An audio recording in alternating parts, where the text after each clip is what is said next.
আচ্ছা, ওকে, দেখো তাহলে আমরা মোটামুটি বায়ো এক্সট্রা সিরিজের 11 নম্বর ক্লাসে অলরেডি আজকে আমরা চলে আসছি। আমরা কিন্তু লাস্ট 10টা ক্লাসে অলমোস্ট কিন্তু আমাদের কয়টা চ্যাপ্টার শেষ হইলো, মোটামুটি 8টা চ্যাপ্টার শেষ হয়ে গেছে, তাই না? আমাদের কিন্তু আর ক্লাস বাকি বলতে আমাদের দুইটা, আজকে একটা শেষ হয়ে গেলে আমাদের কিন্তু লাস্ট একটা চ্যাপ্টার বাকি থাকবে, চ্যাপ্টার 12।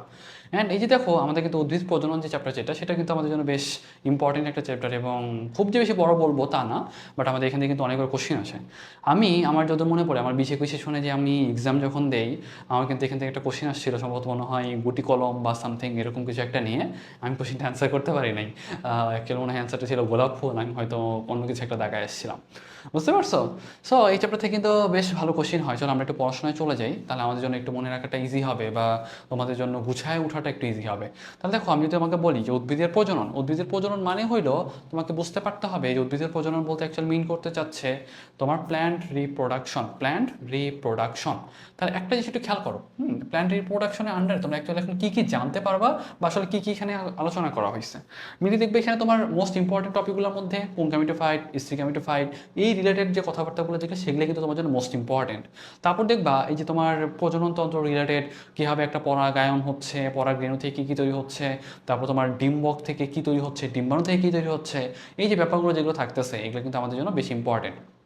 এখন আমি যদি তোমাকে বলি যে এই চ্যাপ্টারটাতে শুরুর পার্টটাতে দেখো, আমি শুরুর পার্টটাতে তুমি যদি একটু খেয়াল করো, তুমি একটু দেখবা যে আমাদের মানে মাতৃ উদ্ভিদ থেকে নতুন উদ্ভিদ তৈরি করার যে প্রক্রিয়া, সেটা কিন্তু আসলে আমাদের মানে প্রজনন প্রক্রিয়া। আমি যদি জিজ্ঞাসা করি ভাইয়া প্রজনন প্রক্রিয়া অ্যাকচুয়ালি জিনিসটা কি, তাহলে বলবা মাতৃ উদ্ভিদ থেকে আমি নতুন একটা জিনিস তৈরি করতে চাচ্ছি, একবারে সেটার কাছাকাছি গুণসম্পন্ন, অথবা সেটার মতো হইতে পারে বা সেটার মতো নাও হইতে পারে, অনেকটা নতুন বৈশিষ্ট্য ক্রিয়েট হইলেও হইতে পারে। তাহলে এই যে ব্যাপারটা সেটা কিন্তু আমাদের একটু জানতে পারতে হবে। ওকে, তাহলে আমি জিজ্ঞাসা করি যে দেখো, যে আমাদের ভ্রূণ বিজ্ঞান বলে একটা কথা আছে, বিজ্ঞানের যে শাখায় যে আমরা ভ্রূণ নিয়ে আলোচনা করি সেটাকে বলা এমব্রায়োলজি। তাহলে এমব্রায়ো মানে কি বলো? এমব্রায়ো মানে হলো ভ্রূণ। তার বিজ্ঞানের যে শাখায় আমরা ভ্রূণ নিয়ে আলোচনা করি সেটাকে বলতেছি আমরা এমব্রায়োলজি।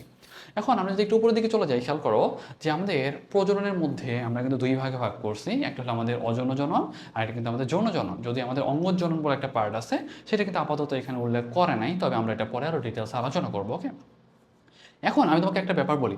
দেখো, এই যে আবৃতবীজ উদ্ভিদে এখানে কিন্তু আমাদের ফুলের একটা সংজ্ঞা দেওয়া আছে, বুঝছো? ফুলটা কি বলতো? ফুল হইল প্রজননের জন্য তোমার বিশেষভাবে রূপান্তরিত একটা বিটপ বা শুট। তাহলে এই জিনিসটা একটু মনে রাখো। তাহলে কোশ্চেনটা কি, ফুল কি? তাহলে বলবো একটা রূপান্তরিত বিটপ।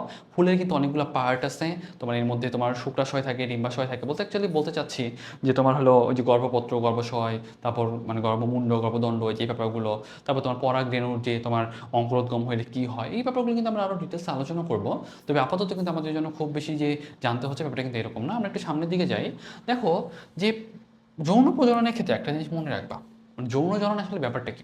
যৌন জনন মানেই হলো যেখানে তোমার শুক্রাণু আর ডিম্বাণুর একটা মিলন থাকবে, বুঝছো? শুক্রাণু ডিম্বাণুর মিলন ছাড়া কোনোভাবেই যৌন জনন হওয়া সম্ভব না। আর যদি বলে তোমাকে অযৌন জননটা কি, তাহলে বলবা ভাই অযৌন জনন মানেই হলো স্পোর।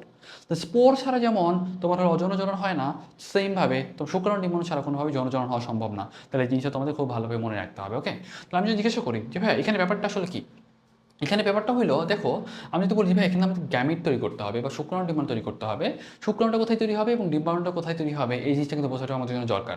দেখো, আমি যদি তোমাকে বলি যে ভাই শুক্রাণু বলতে অ্যাকচুয়ালি কি মিন করতে যাচ্ছি, মেল গ্যামিটোফাইট বা পুং গ্যামিটোফাইট। পুং গ্যামিটোফাইটটা আসলে কোত্থেকে আসবে, তাহলে বলবো ভাইয়া পুং গ্যামিটোফাইটটা আসবে পরাগরেণু থেকে। কোত্থেকে আসবে? পরাগরেণু থেকে। তাহলে আমি জিজ্ঞাসা করি যে ভাইয়া আমি কয় নাম্বার স্তবকটা হলো আমাদের মেইনলি পুং গ্যামিটোফাইট, তাহলে বলবো তৃতীয় স্তবক সেটা কিন্তু আসলে আমাদের পুং গ্যামিটোফাইট। তাহলে দেখো, ফুলের তৃতীয় স্তবক হলো তোমার পুং জনন স্তবক, বা এখান থেকে কিন্তু আমাদের পুং গ্যামিটোফাইট তৈরি হয়। দেখো, এক বা একাধিক পুংকেশর নিয়ে এই স্তবকটা গঠিত হয়। প্রত্যেকটা পুংকেশর নিচের দিকে দণ্ডাকার পুংদণ্ড থাকে এবং মাথার উপর তোমার একটা পরাগধানী থাকে, ঠিক আছে? আর দুইটার মাঝে কি থাকে, কানেকটিভ থাকে বা যোজনী থাকে। কোশ্চেনটা এভাবেই করে যে তোমার পরাগধানীতে অ্যাকচুয়ালি কী কী থাকে, তাহলে বলবা যে ভাইয়া পুংকেশরে কী কী থাকে, মানে পরাগধানীতে তোমার অনেকগুলো পুংকেশর থাকে। একটা পুংকেশর কী দিয়ে তৈরি, তাহলে বলবো তো একটা পুংদণ্ড থাকবে, একটা তোমার হলো পরাগধানী থাকবে, আর এটা থাকবে তোমার হলো যোজনী থাকবে। ওকে, তাহলে এই জিনিসগুলো তোমাকে খুব ভালোভাবে মনে রাখতে হবে। তাহলে আমি জিজ্ঞাসা করি যে ভাইয়া কোনটা পরাগধানীর পার্ট না পুংকেশরের পার্ট নয়, তাহলে কিন্তু তোমাকে এভাবে কিন্তু কোশ্চেন করতে পারে। তাহলে একটু আমরা সামনের দিকে চলে আসি। সামনের দিকে যদি একটু তুমি খেয়াল করার চেষ্টা করো, যে দেখো পরিণত পরাগধানী অনেকটা তোমার চার কোণা বিশিষ্ট হয়। আমি যদি জিজ্ঞাসা করি যে ভাইয়া পরিণত পরাগধানী কয় কোণা বিশিষ্ট হয়, চার কোণা বিশিষ্ট হয়, এবং এর চারপাশে কিছু কোষ আকারে বড় হয়, ঘন সাইটোপ্লাজম বড় নিউক্লিয়াস থাকে, এগুলোকে বলা হয় আর্কিস্পোরিয়াল কোষ। ঠিক আছে? তাহলে আমাদের জন্য বেশি জানা দরকার কোনটা জানো? এই পার্টটা বা এই বক্সটা আমাদের জন্য জানা দরকার। তাহলে একটা জিনিসটা খেয়াল করো, মেইনলি আমাদের এই যে দেখতেছো পরাগধানী বা পরিণত পরাগধানী একটা কেমন চারকোনা আকৃতির এবং বেশ কিছু কোষ থাকে যেগুলো একটু প্রান্তের দিকে, সেগুলোকে বলা হয় কি তোমার দেওয়াল কোষ। দেখবে কি আমাদের দেখো যে পরাগধানীর ভিতরে কিন্তু একটা স্পোরিয়াল কোষ থাকে। আমি তোমাকে একটা সহজ কথাই বলি, পরাগধানীতে বেশ কিছু কোষ থাকে যেগুলার একটু মানে সাইটোপ্লাজমটা বড় হয়, নিউক্লিয়াসটা বড় হয়, একটু মূল কথা মানে সমাজে যেরকম থাকে না নেতা টাইপের মানুষ, এরাও থাকে ওরকম নেতা টাইপের মানুষ, যেগুলোকে আমরা বলতেছি আর্কিস্পোরিয়াল কোষ। কি বলতেছি? আর্কিস্পোরিয়াল কোষ। এই আর্কিস্পোরিয়াল কোষগুলা তোমার একটু বিভাজিত হইতে থাকে এবং বাইরের দিকে একটু তোমার পরিধির দিকে কি তৈরি করে? দেয়াল কোষ তৈরি করে। আর কেন্দ্রের দিকে কি তৈরি করে বলো? প্রাথমিক জনন কোষ তৈরি করে। কি তৈরি করে? প্রাথমিক জনন কোষ তৈরি করে। তাহলে কোশ্চেনটা হলো এটা, আমি যদি বলি ভাই আর্কিস্পোরিয়াল কোষটা বিভাজিত হওয়ার পর বাইরের দিকে কি তৈরি করে, তাহলে বলবা কি দেয়াল কোষ তৈরি করে। আর ভিতর দিকে কি তৈরি করে, তাহলে বলবা ভিতরের দিকে তোমার প্রাথমিক জনন কোষ তৈরি করে। সেখান থেকে পরাগ মাতৃকোষ তৈরি হয়, মায়োসিস কোষ বিভাজনের মাধ্যমে পরাগ রেণু তৈরি করে। তাহলে কোশ্চিন হইল যে যে পরাগরেণুটা তৈরি হচ্ছে সেটা আসলে কোত্থেকে তৈরি হচ্ছিল বলতো? আর্কিস্পোরিয়াল কোষ থেকে। কোত্থেকে? আর্কিস্পোরিয়াল কোষ থেকে। তাহলে সহজ কথা আমি যদি একবার রিপিট করতে চাই, আর্কিস্পোরিয়াল কোষটা কি? পরাগধানীতে একটু গণ্যমান্য ব্যক্তি টাইপের কিছু কোষ থাকে না, ওই কোষগুলোকে বলছে আর্কিস্পোরিয়াল কোষ। যেটা তোমার বিভাজিত হচ্ছে তোমার বাইরের দিকে পরিধির দিকে কি তৈরি করতেছে? সেটা তৈরি করতেছে দেয়াল কোষ। এবং ভিতরের দিকে যে স্ট্রাকচার যেটা সেটা কি তৈরি করতেছে? সেটা কিন্তু মেইনলি তৈরি করতেছে তোমার মানে প্রাথমিক জনন কোষ। সেখান থেকে তোমার মেইনলি মায়োসিস কোষ বিভাজনের মাধ্যমে আলটিমেটলি কিন্তু পরাগরেণু তৈরি হচ্ছে। মানে মূল কথা আর্কিস্পোরিয়াল কোষ থেকে প্রাথমিক জনন কোষ, পরাগ মাতৃকোষ এবং মায়োসিস কোষ বিভাজনের মাধ্যমে আমার কিন্তু পরাগরেণু তৈরি হচ্ছে। এই পরাগরেণুটা যখন অঙ্কুরোদ্গম হবে তখন কিন্তু এখান থেকে যা যা তৈরি হওয়া দরকার সেগুলো তৈরি হবে। এখন তুমি বলতে পারো ভাই অঙ্কুরোদ্গম আসলে কখন হবে? অঙ্কুরোদ্গম হবে তখনই যখন একটা পরাগরেণু তোমার গর্ভমুণ্ডে পতিত হবে। কার গর্ভমুণ্ডে? যার সাথে পরাগায়ন হচ্ছে তার। তাহলে আমি যদি জিজ্ঞেস করি ভাই পরাগায়ন জিনিসটা কি? পরাগায়ন জিনিসটা হলো একটা পরাগরেণু তোমার যখন সেটা একটা গর্ভমুণ্ডে পতিত হচ্ছে তখন সেটাকে আমরা বলতেছি পরাগায়ন। গর্ভমুণ্ডটা কার পার্ট? গর্ভমুণ্ডটা কিন্তু থাকে তোমার স্ত্রী গর্ভকেশরের পার্ট, তাই না? এগুলো কিন্তু আমরা আরও পরে আলোচনা করবো।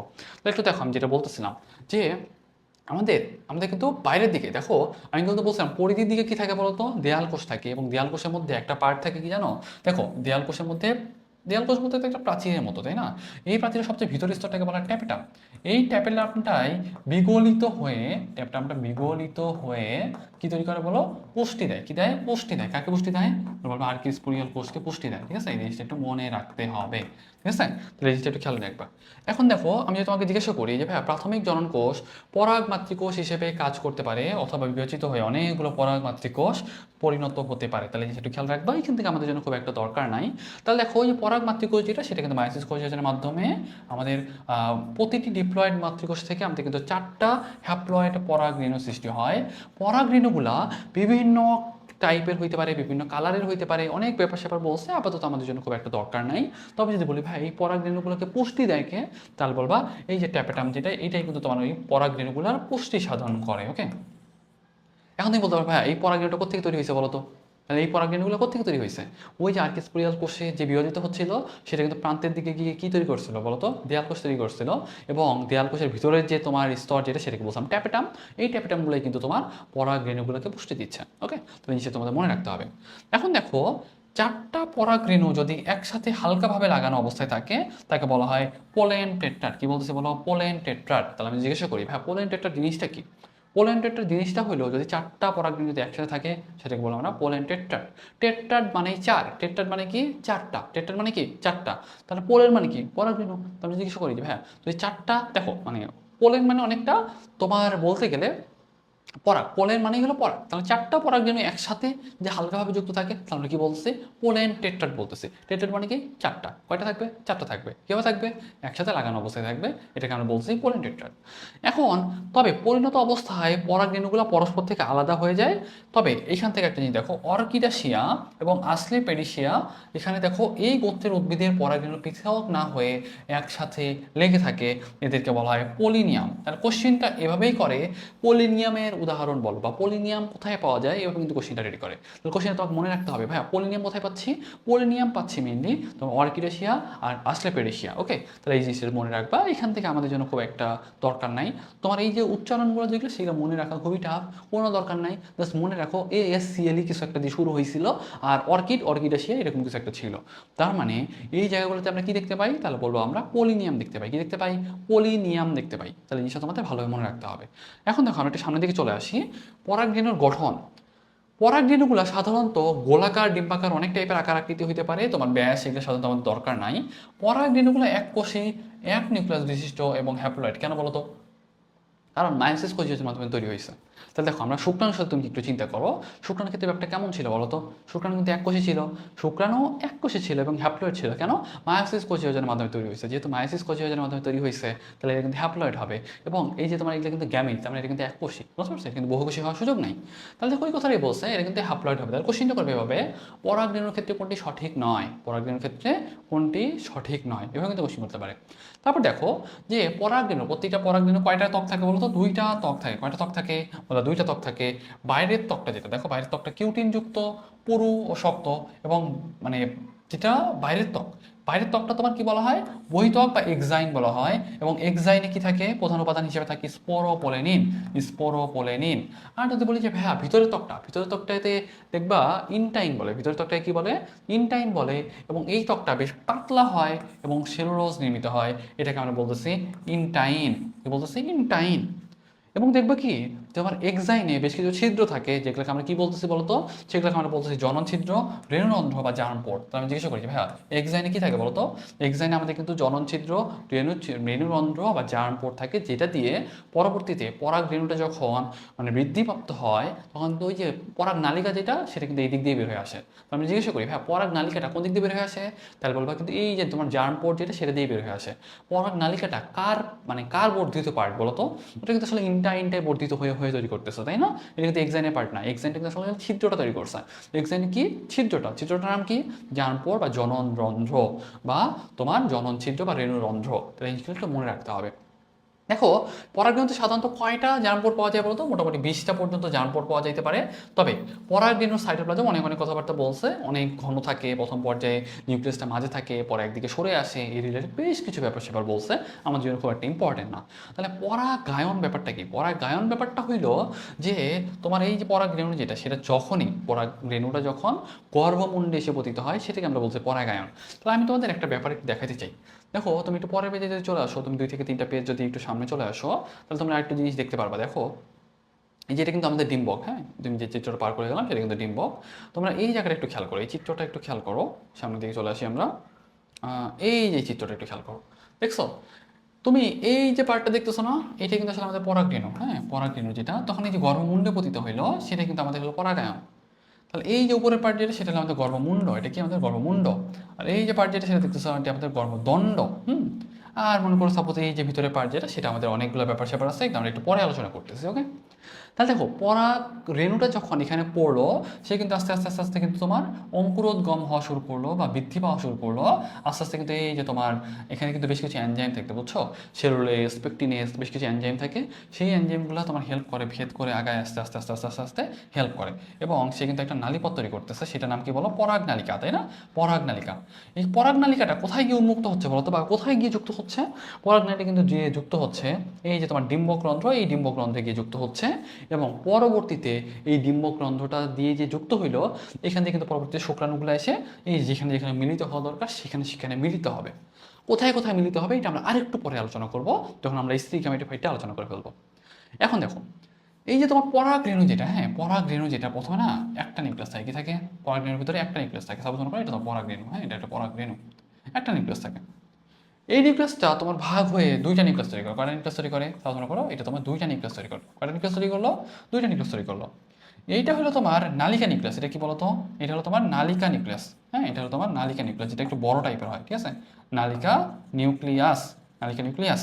আর যেটা একটু ছোট টাইপের হয় সেটা বলে জনন নিউক্লিয়াস, বুঝছো?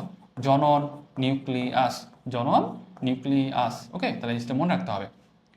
এখন মনে করো যখন এই যে তোমার মানে পরাগ নালিকাটা যে তৈরি হইলো, পরাগ নালিকাতে পথটা দেখা নিয়ে যায় কে জানো? পথটা দেখা নিয়ে যায় হলো নালিকা নিউক্লিয়াস। তার মানে নালিকা নিউক্লিয়াসটা তোমার থাকে সামনে, পরবর্তীতে জনন নিউক্লিয়াসটা তোমার দুই ভাগে ভাগ হয়ে যায়, বুঝছো? দুই ভাগে ভাগ হয়ে যায়, তোমার দুইটা গ্যামিট তৈরি করে। এইটাই হলো সেই তোমার শুক্রাণু, বুঝতে পারছো?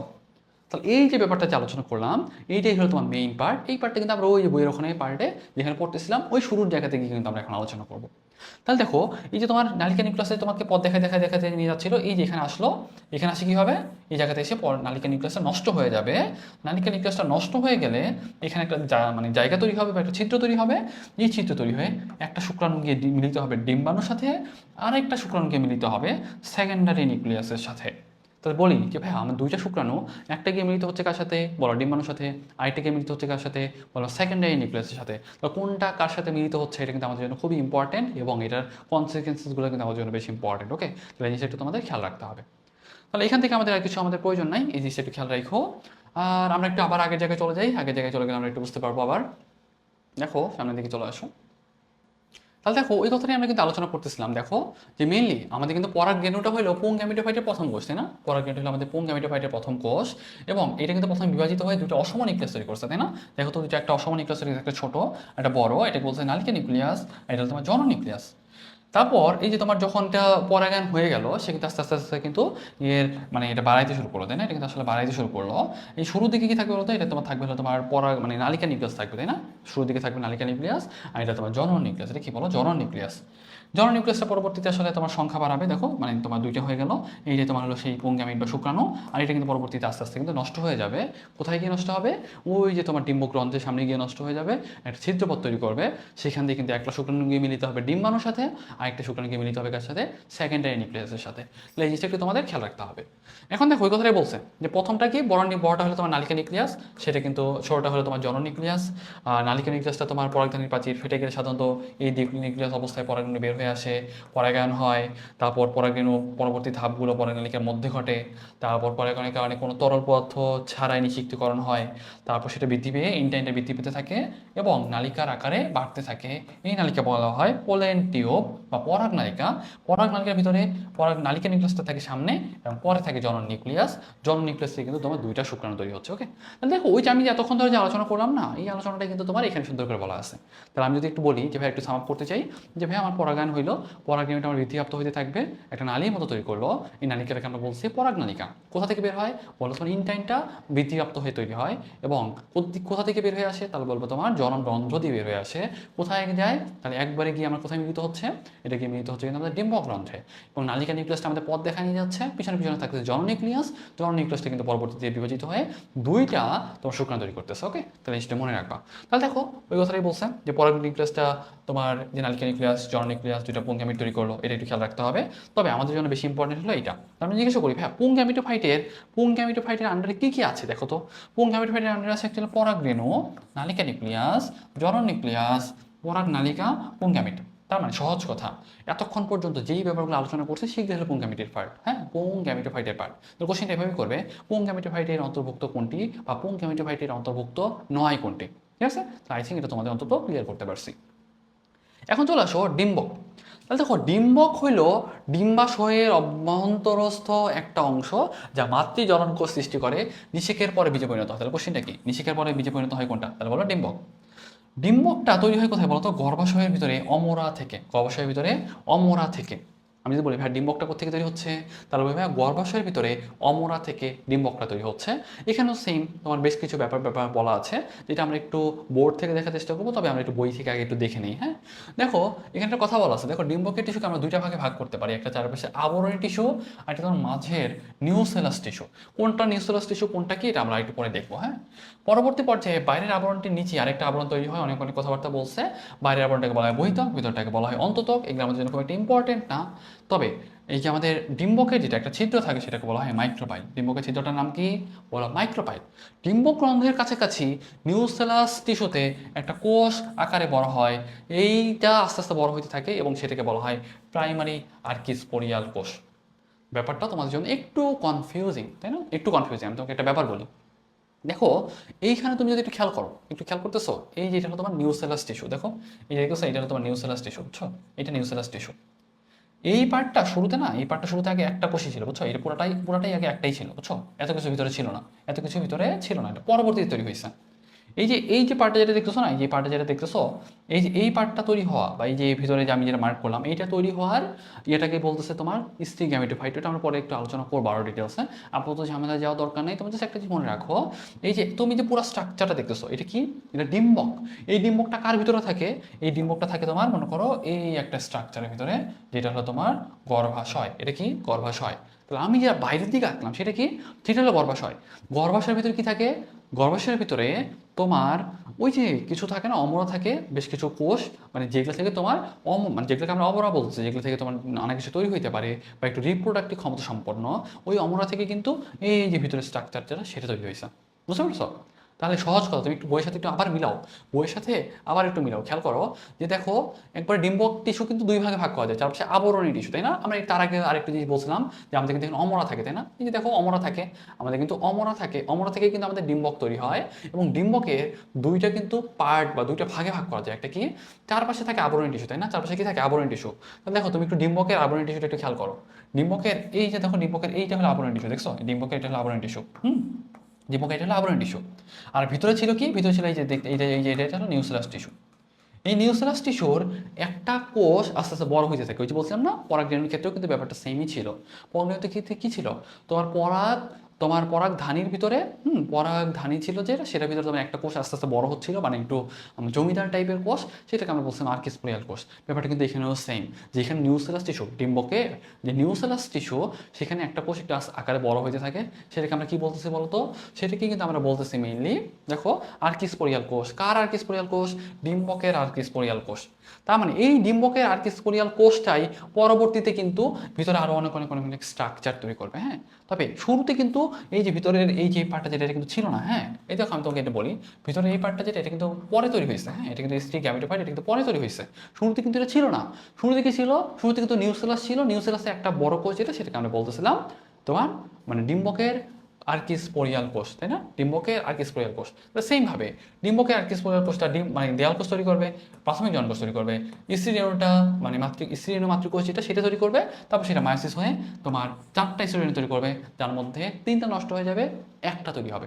তাহলে এই যে স্ত্রী রেণুটা তৈরি হলো না, এই যে স্ত্রী রেণুটা তৈরি হলো, এই স্ত্রী রেণুটাই হইলো এইটা। তোমাকে পরে পেজে একটু যাই দেখাই দিয়ে আসি, দেখো পরে এই যে স্ত্রী রেণুটা হইলো এইটা।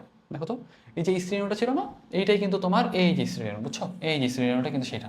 তাহলে দেখো, ওই যে আমি বলছিলাম না, নিউসেলাসে দেখো, নিউসেলাসের ভিতরে একটা কোষ কিন্তু একটু বড় হইতে থাকে। দেখো এটা কিন্তু ওই সেই বড় কোষটা, সেটা কিন্তু আলটিমেটলি মানে নিউসেলাসের ভিতরে যে আর্কিস্পোরিয়াল কোষ ছিল, আর্কিস্পোরিয়াল কোষটা কিন্তু তোমার জন্মমাতৃকোষ তৈরি করলো।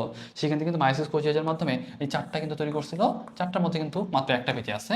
এইটা থেকে দেখো ঘুরে ঘুরে ঘুরে ঘুরে ঘুরে এই যে স্ট্রাকচারটা তৈরি করছে না, এই স্ট্রাকচারটাই কিন্তু তোমার এই যে চিত্রের এই ভিতরের পার্টটা, খেয়াল করছো? চিত্রের এই ভিতরের পার্টটা দেখো তো, ওই যে একটু আগে যে তৈরি করলো না, ওইটাই কিন্তু তোমার এই ভিতরে এই পার্টটা। তাহলে আমি একটু মিশাই দিই, তাহলে তুমি একটু ব্যাপারটা কি খেয়াল করতে পারছো? আমি যে ব্যাপারটা কি বলছি, এই ব্যাপারটা কি তোমরা খেয়াল করতে পারছো? আমাকে একটু খালি কাইন্ডলি জানাও যতটুকু বলছি এটুকু তোমরা বুঝতে পারছো কিনা।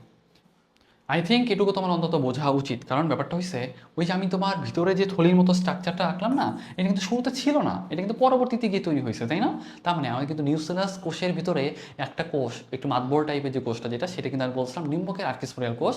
সেখানে কিন্তু দেয়াল কোষ তৈরি হয়েছে, এবং এই দেয়াল কোষটাই আলটিমেটলি কিন্তু তোমার বৃদ্ধিপ্রাপ্ত হয়ে হয়ে হয়ে তোমার জননমাতৃকোষ, তারপর মায়োসিস কোষের মাধ্যমে 4টা রেণুপত্র তৈরি করছে বা রেণু তৈরি করছে, সেটা কিন্তু 3টা নষ্ট হয়ে গেল, তাই না? তো ওই কথাটাই কিন্তু তোমার এখানে বলা আছে যে তোমার 4টা স্ত্রী রেণু তৈরি করছিল, 3টা নষ্ট হয়ে গেছে, এবং একটা যে থাকতেছে ওই একটা থেকে কিন্তু এই যে 8টা নিউক্লিয়াস যে একটা থলি তৈরি হয়েছে, এইটা কিন্তু পরে তৈরি হয়েছে। তাহলে আই থিঙ্ক এটা তো তোমাদের ক্লিয়ার।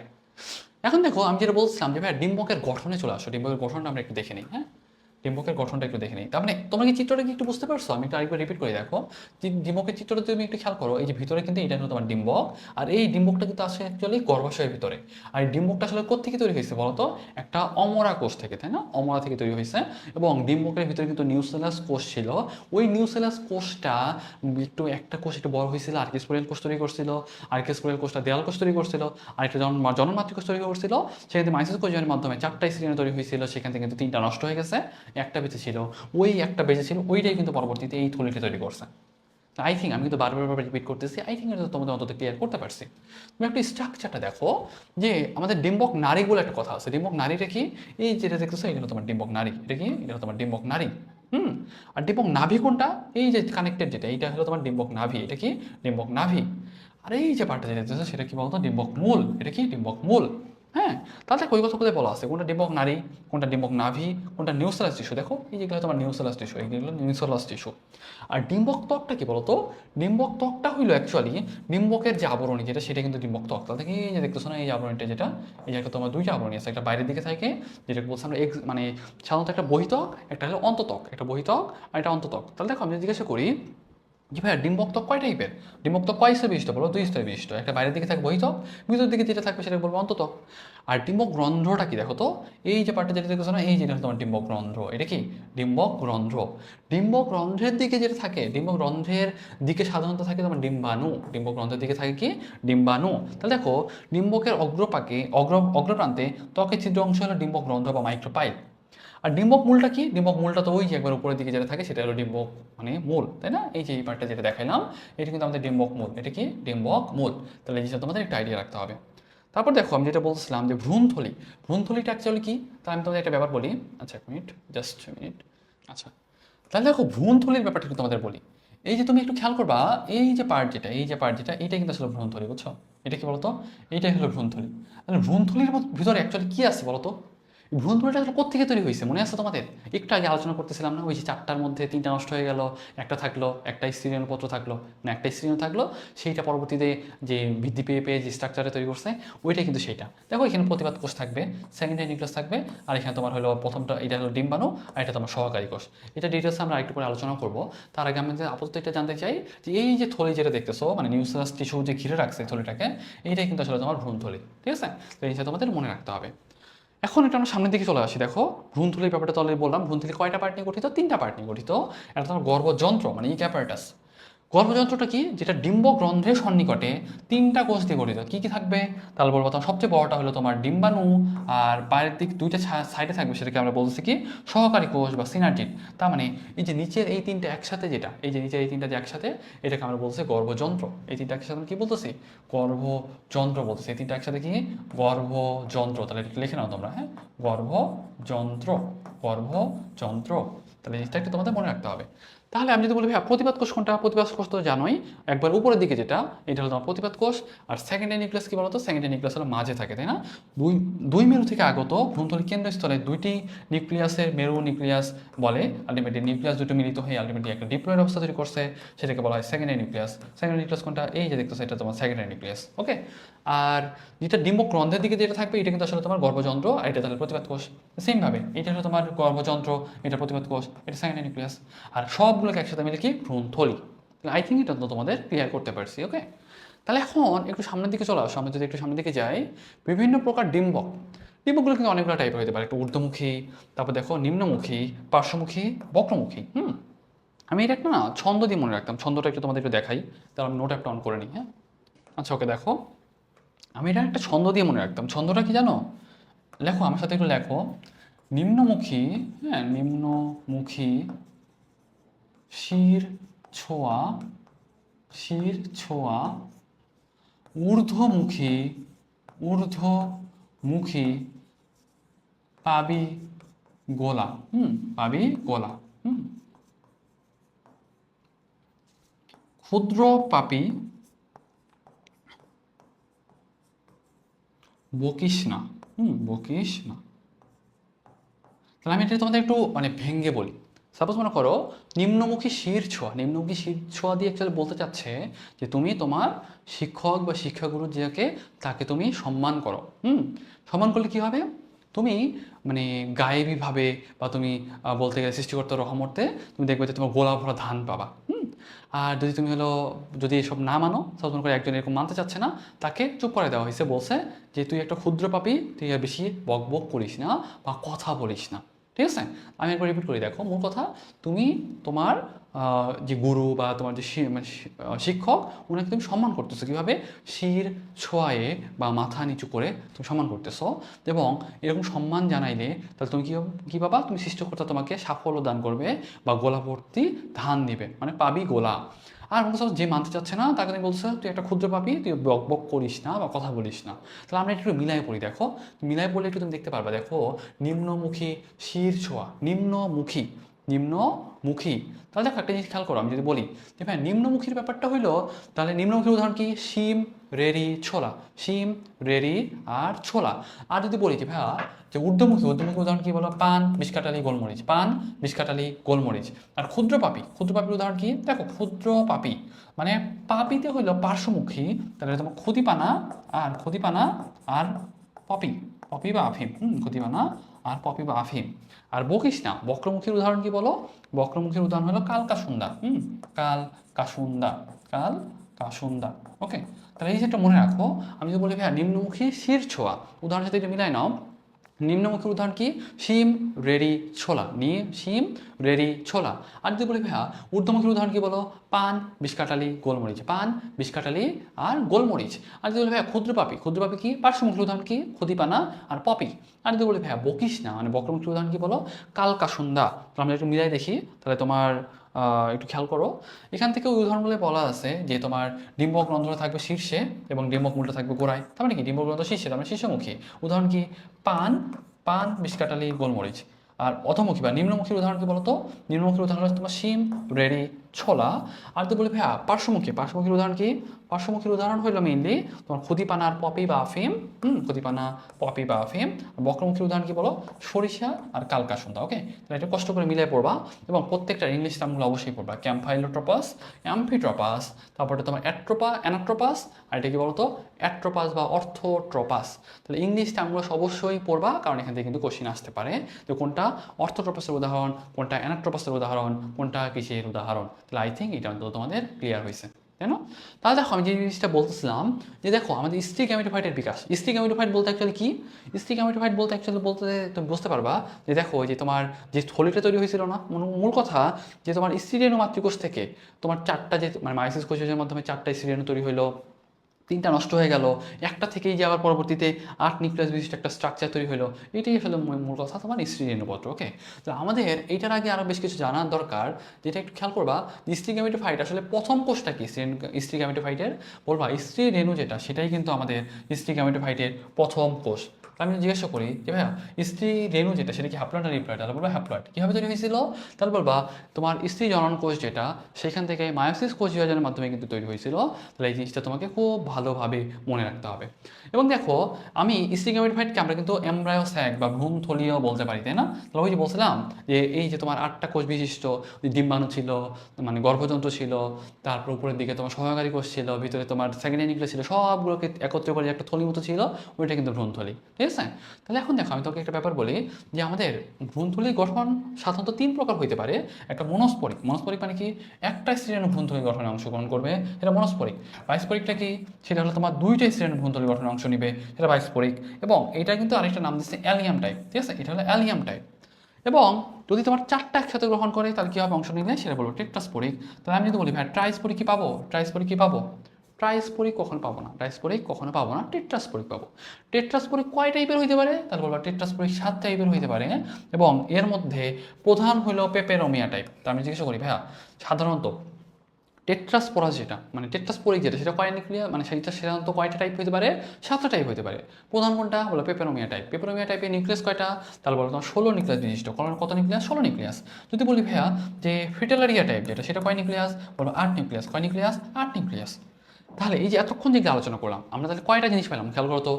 একটা বাইস্পোরিক পাইছি, একটা মনোস্পোরিক পাইছি। বাইস্পোরিকের টাইপটার নাম কি? Allium type. যদি বলি ভাই টেট্রাস্পোরিক যেটা, টেট্রাস্পোরিকের ক্ষেত্রে দেখো এই টাইপটার নাম কি? Peperomia type. কি টাইপ? Peperomia type. কি টাইপ? Peperomia type. তাহলে এই জিনিসটা তোমাকে ভালোভাবে মনে রাখতে হবে। আমি যদি জিজ্ঞাসা করি ভাইয়া পেপেরোমিয়া টাইপ এটা কার আন্ডারে পড়ে? ভাই এটা টেট্রাস্পোরিক আন্ডারে পড়ে।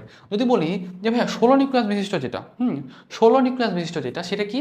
সেটা কিন্তু হলো তোমার পেপেরোমিয়া টাইপ। আর যেটা ফিটেলারিয়া টাইপ সেটা কয় নিউক্লিয়াস বিশিষ্ট? 8 নিউক্লিয়াস বিশিষ্ট। এটা কার আন্ডারে? এই যে ফিটেলারিয়া টাইপ এটা কিন্তু তোমার টেট্রাস্পোরিকের আন্ডারে। ওকে, তাহলে মোটামুটি এই পর্যন্ত আমার কমপ্লিট হলো। এখন এই যে পার্টটা শুরু হচ্ছে সেটা নতুন পার্ট। শতকরা প্রায় 75% কিন্তু আমাদের মনোস্পরিক। আমি জিজ্ঞেস করি ভাই মনোস্পরিক কত পার্সেন্ট বলো তো? মনোস্পরিক কত পার্সেন্ট? তাহলে বলবা মনোস্পরিক কিন্তু আমাদের 75%। কত পার্সেন্ট? 75% কিন্তু আমাদের মনোস্পরিক। তারপর একটা যেটা খেয়াল করো, আমি যদি বলি যে ভাইয়া মনস্পরিক যেহেতু অধিকাংশই মনস্পরিক, মানে 75% মনস্পরিক, এরা কয় নিউক্লিয়াস বিশিষ্ট? 8 নিউক্লিয়াস বিশিষ্ট। তার মানে তোমার কিন্তু একটা জিনিস খেয়াল রাখতে হবে, 8 নিউক্লিয়াস মানেই যে মনস্পরিক হবে এটা কিন্তু এরকম না। টেট্রাস্পরিকে কিন্তু 8 নিউক্লিয়াস বিশিষ্ট ছিল, নাম কি ছিল? ফ্রিটালারিয়া টাইপ, তাই না? ফ্রিটালারিয়া টাইপ, এটা কিন্তু 8 নিউক্লিয়াস বিশিষ্ট ছিল, কিন্তু এটা কিন্তু মনস্পরিক ছিল না, এটা কিন্তু টেট্রাস্পরিক ছিল। ওকে, এখন দেখো মনস্পরিক যেটা সেটা কিন্তু আরেকটা নাম দেওয়া হয়েছে পলিগোনাম টাইপ। তবে মনস্পরিকেও না, মনস্পরিক কিন্তু একটা ব্যতিক্রম আছে, অইনোথেরা টাইপ, যেটা সেটাতে তোমার হলো 4 নিউক্লিয়াস বিশিষ্ট। কয় নিউক্লিয়াস বিশিষ্ট? 4 নিউক্লিয়াস বিশিষ্ট। তাহলে আমরা একটু সুন্দর করে একটু গুছায় লিখি। হ্যাঁ, দেখো আমি যদি বলি ভাইয়া তুমি একটু খেয়াল করো, তার মানে আমরা এখান থেকে কী হতে পারে বলো? মনস্পরিক, বাইস্পরিক আর টেট্রাস্পরিক, তাই না? মনস্পরিক, মোনো মনস্পরিকে সাধারণত কত পার্সেন্ট পাওয়া যায়? 75% কিন্তু মনস্পরিক। আর এটা তোমার মনে করছো বাইস্পরিক, হ্যাঁ বাইস্পরিক। আর এটা হলো তোমার টেট্রাস্পোরিক। মনস্পরিকের ক্ষেত্রে আমাদের কী কী ছিল? সাধারণত এটা আর 8 নিউক্লিয়াস ছিল, তাই না? 8 নিউক্লিয়াস ছিল। তবে একটা ব্যতিক্রম আছে 4 নিউক্লিয়াস, যেটা হ্যাঁ 4 নিউক্লিয়াসতে আমাদের একটা ব্যতিক্রম আছে। এটা কি উদাহরণ কি বলো? অইনোথেরা, তাই না? অইনোথেরা। তাহলে এটা একটু মনে রাখবো, অইনোথেরা যেটা সেটা একটা ব্যতিক্রম। বাইস্পরিক যেটা, সেটার আমাদের নামটা কি বলো? অ্যালিয়াম টাইপ, তাই না? এটা একটা নাম কি? Allium type. নাম কি? Allium type. আর যদি বলি ভাই টেট্রাস্পরিক, যেটা টেট্রাস্পরিকের আন্ডারে কিন্তু আমাদের টোটাল 7টা টাইপ ছিল, তাই না? 7টা টাইপ ছিল। এবং পেপেরোমিয়া টাইপ যেটা, সেটা কিন্তু আমাদের মেইন, তাই না? পেপেরোমিয়া টাইপ হলো মেইন। কয়টা নিউক্লিয়াস? 16টা নিউক্লিয়াস। 16 নিউক্লিয়াস। আর ফ্রিটালারিয়া টাইপ যেটা, সেটা কিন্তু আমাদের একটু মানে কয় নিউক্লিয়াস ছিল? ফ্রিটালারিয়া টাইপ। বানানটা একটু তোমরা দেখে নিও। কয় নিউক্লিয়াস? 8 নিউক্লিয়াস। কয় নিউক্লিয়াস? 8 নিউক্লিয়াস। তাহলে এই জিনিসটা তোমাদের একটু আইডিয়া রাখতে হবে। আমি কিন্তু পুরোটাই ওই যে ওখানে যত কিছু আলোচনা করা হয়েছে পুরোটাই কিন্তু সামারি আকারে 1-4-এর মধ্যেই কিন্তু নিয়ে চলে আসি। তাহলে এই জিনিসটা তোমাদের একটু খেয়াল রাখতে হবে। ওকে, তাহলে একটা আমরা সামনে চলে আসি। এখান থেকে আমাদের কিছু প্রয়োজন নাই আর। তাহলে দেখো আমরা স্ত্রী গ্যামেটোফাইট তৈরি করতে যাচ্ছি। স্ত্রী গ্যামেটোফাইটটা কোত্থেকে তৈরি হচ্ছে? স্ত্রীরেণু মাতৃকোষ থেকে তৈরি হচ্ছে। এবং মানে মূল কথা স্ত্রীরেণু মাতৃকোষ থেকে মায়োসিস কোষ বিভাজনের মাধ্যমে যে 4টা স্ত্রীরেণু তৈরি হয়েছিল, 3টা তো নষ্ট হয়ে গেল, তাই না? ওই যে আরেকটা থাকলো না, ওইটা থেকে কিন্তু তৈরি হচ্ছে। তাহলে দেখো ওই যে কার্যকর স্ত্রীরেণু যেটা, সেটা কিন্তু মাইটোসিস কোষ বিভাজনের মাধ্যমে 2টা নিউক্লিয়াস তৈরি করলো। 2টা নিউক্লিয়াস 2 মেরুতে প্রথমে অবস্থান করে। দেখো তোমার একটা ছিল, তাই না? 2টা নিউক্লিয়াস তৈরি করলো মাইটোসিস কোষ বিভাজনের মাধ্যমে। তারপর কি করছে? সেমভাবে আবার মাইটোসিস করছে। তাহলে উপরে কটা হলো? 2টা। এখানে কটা হলো? এখানে কিন্তু আবার 2টা হলো, তাই না? কটা হলো? 2টা। এখানে তোমার এখানে 2টা, এখানে 2টা। আবার নিজের আরেকবার মাইটোসিস করছে। এখানে 4টা, এখানে 4টা। এবং এখানে পরে মাঝে একটা করে মাঝে দিয়ে দিচ্ছে, একটা মাঝে দিয়ে দিচ্ছে। এখানে হচ্ছে 3টা, এখানে হচ্ছে 3টা। এবং যেইটা সবচেয়ে বড়, হ্যাঁ যেটা সবচেয়ে বড় সেটা হলো ডিম্বাণু। বাকি ছোটোগুলো যেগুলো সেগুলো কি বলতো? এগুলো হলো ডিম্বাণু, ঠিক আছে? মানে সরি, ছোটোগুলো যেগুলো ডিম্বাণুর সাথে যেগুলো মানে ছোটো যেগুলো সেগুলো বলে সহকারী কোষ বা সিনারজিট। তাহলে এই জিনিসটা তোমাদের ভালোভাবে মনে রাখতে হবে। তো আমি জিজ্ঞাসা করি ভাইয়া সিনারজিটের উদাহরণ কি? তাহলে অন্তত যেটা বলতে পারবে ভাইয়া ডিম্বাণুর সাথে যেগুলো থাকবে সেগুলো হলো সিনারজিট। ডিম্বাণুর সাথে যেগুলো থাকবে সেগুলোকে আমরা কি বলবো? তাহলে বলবো এগুলো সিনারজিট বলবো। কি বলবো?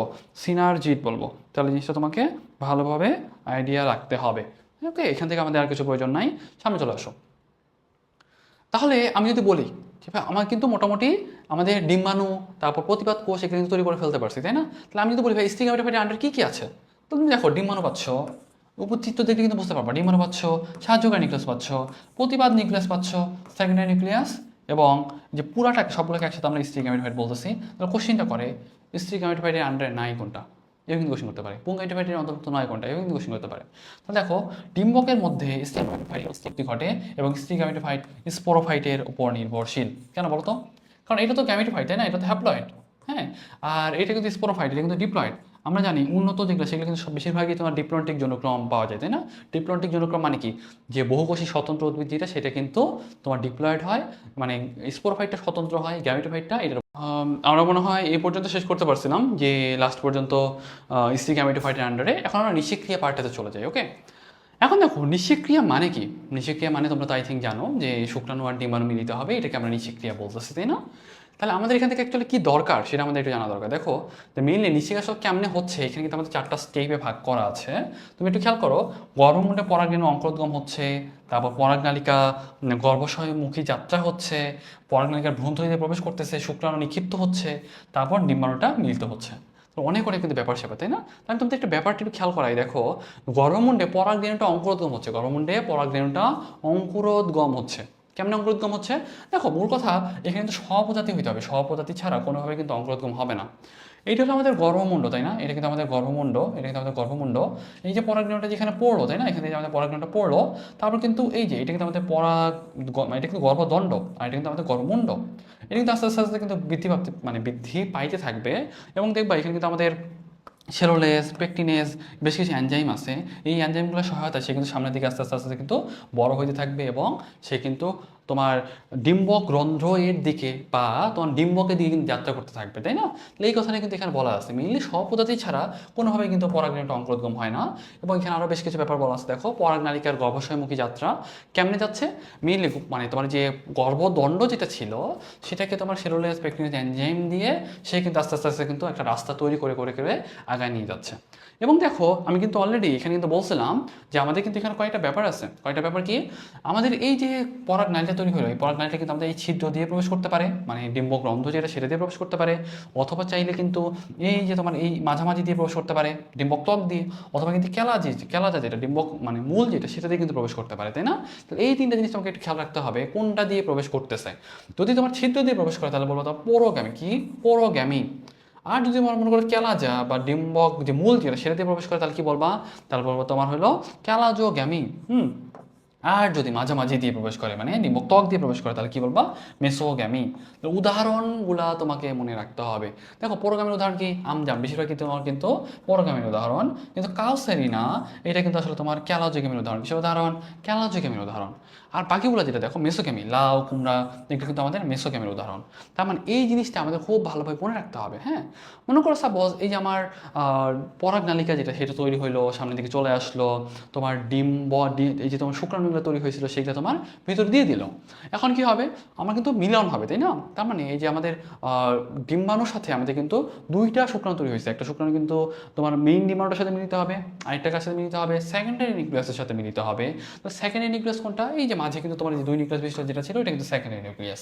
তাহলে এখানে একটা ব্যাপার খেয়াল করো, এই যে তোমার দেখো কথাটা বলছে কি জানো, শুক্রাণুর সাথে দেখো, শুক্রাণুর সাথে ডিম্বাণু দেখো একটা পুংগামিটের সাথে একটা ডিম্বাণুর সাথে মিলিত হয় এবং একীভূত হয়ে যায়, এটাকে বলে সিনগামি। তার মানে শুক্রাণু প্লাস ডিম্বাণু, শুক্রাণু প্লাস ডিম্বাণু, শুক্রাণু প্লাস ডিম্বাণু, এটা তো এক ধরনের নিষেক, তাই না?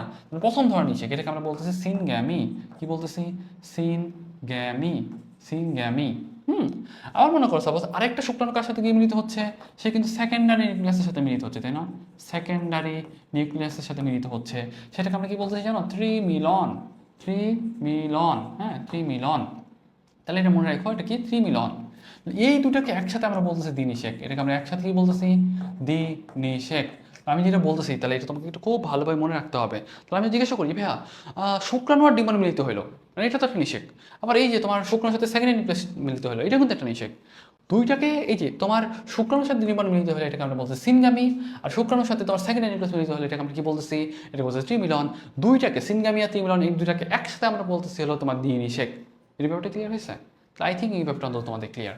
তাহলে দেখো ওই কথা এখানে সুন্দর করে বলা আছে। দ্বিনিষেক ব্যাপারটা কি? দ্বিনিষেক ব্যাপারটা হলো একটা গিয়ে মিলিত হচ্ছে তোমার ডিম্বাণুর সাথে, আরেকটা গিয়ে মিলিত হচ্ছে তোমার সেকেন্ডারি নিউক্লিয়াসের সাথে। এই যেহেতু তোমার দুইবার নিষেক হচ্ছে সেটা আমরা কি বলছি? Double fertilisation.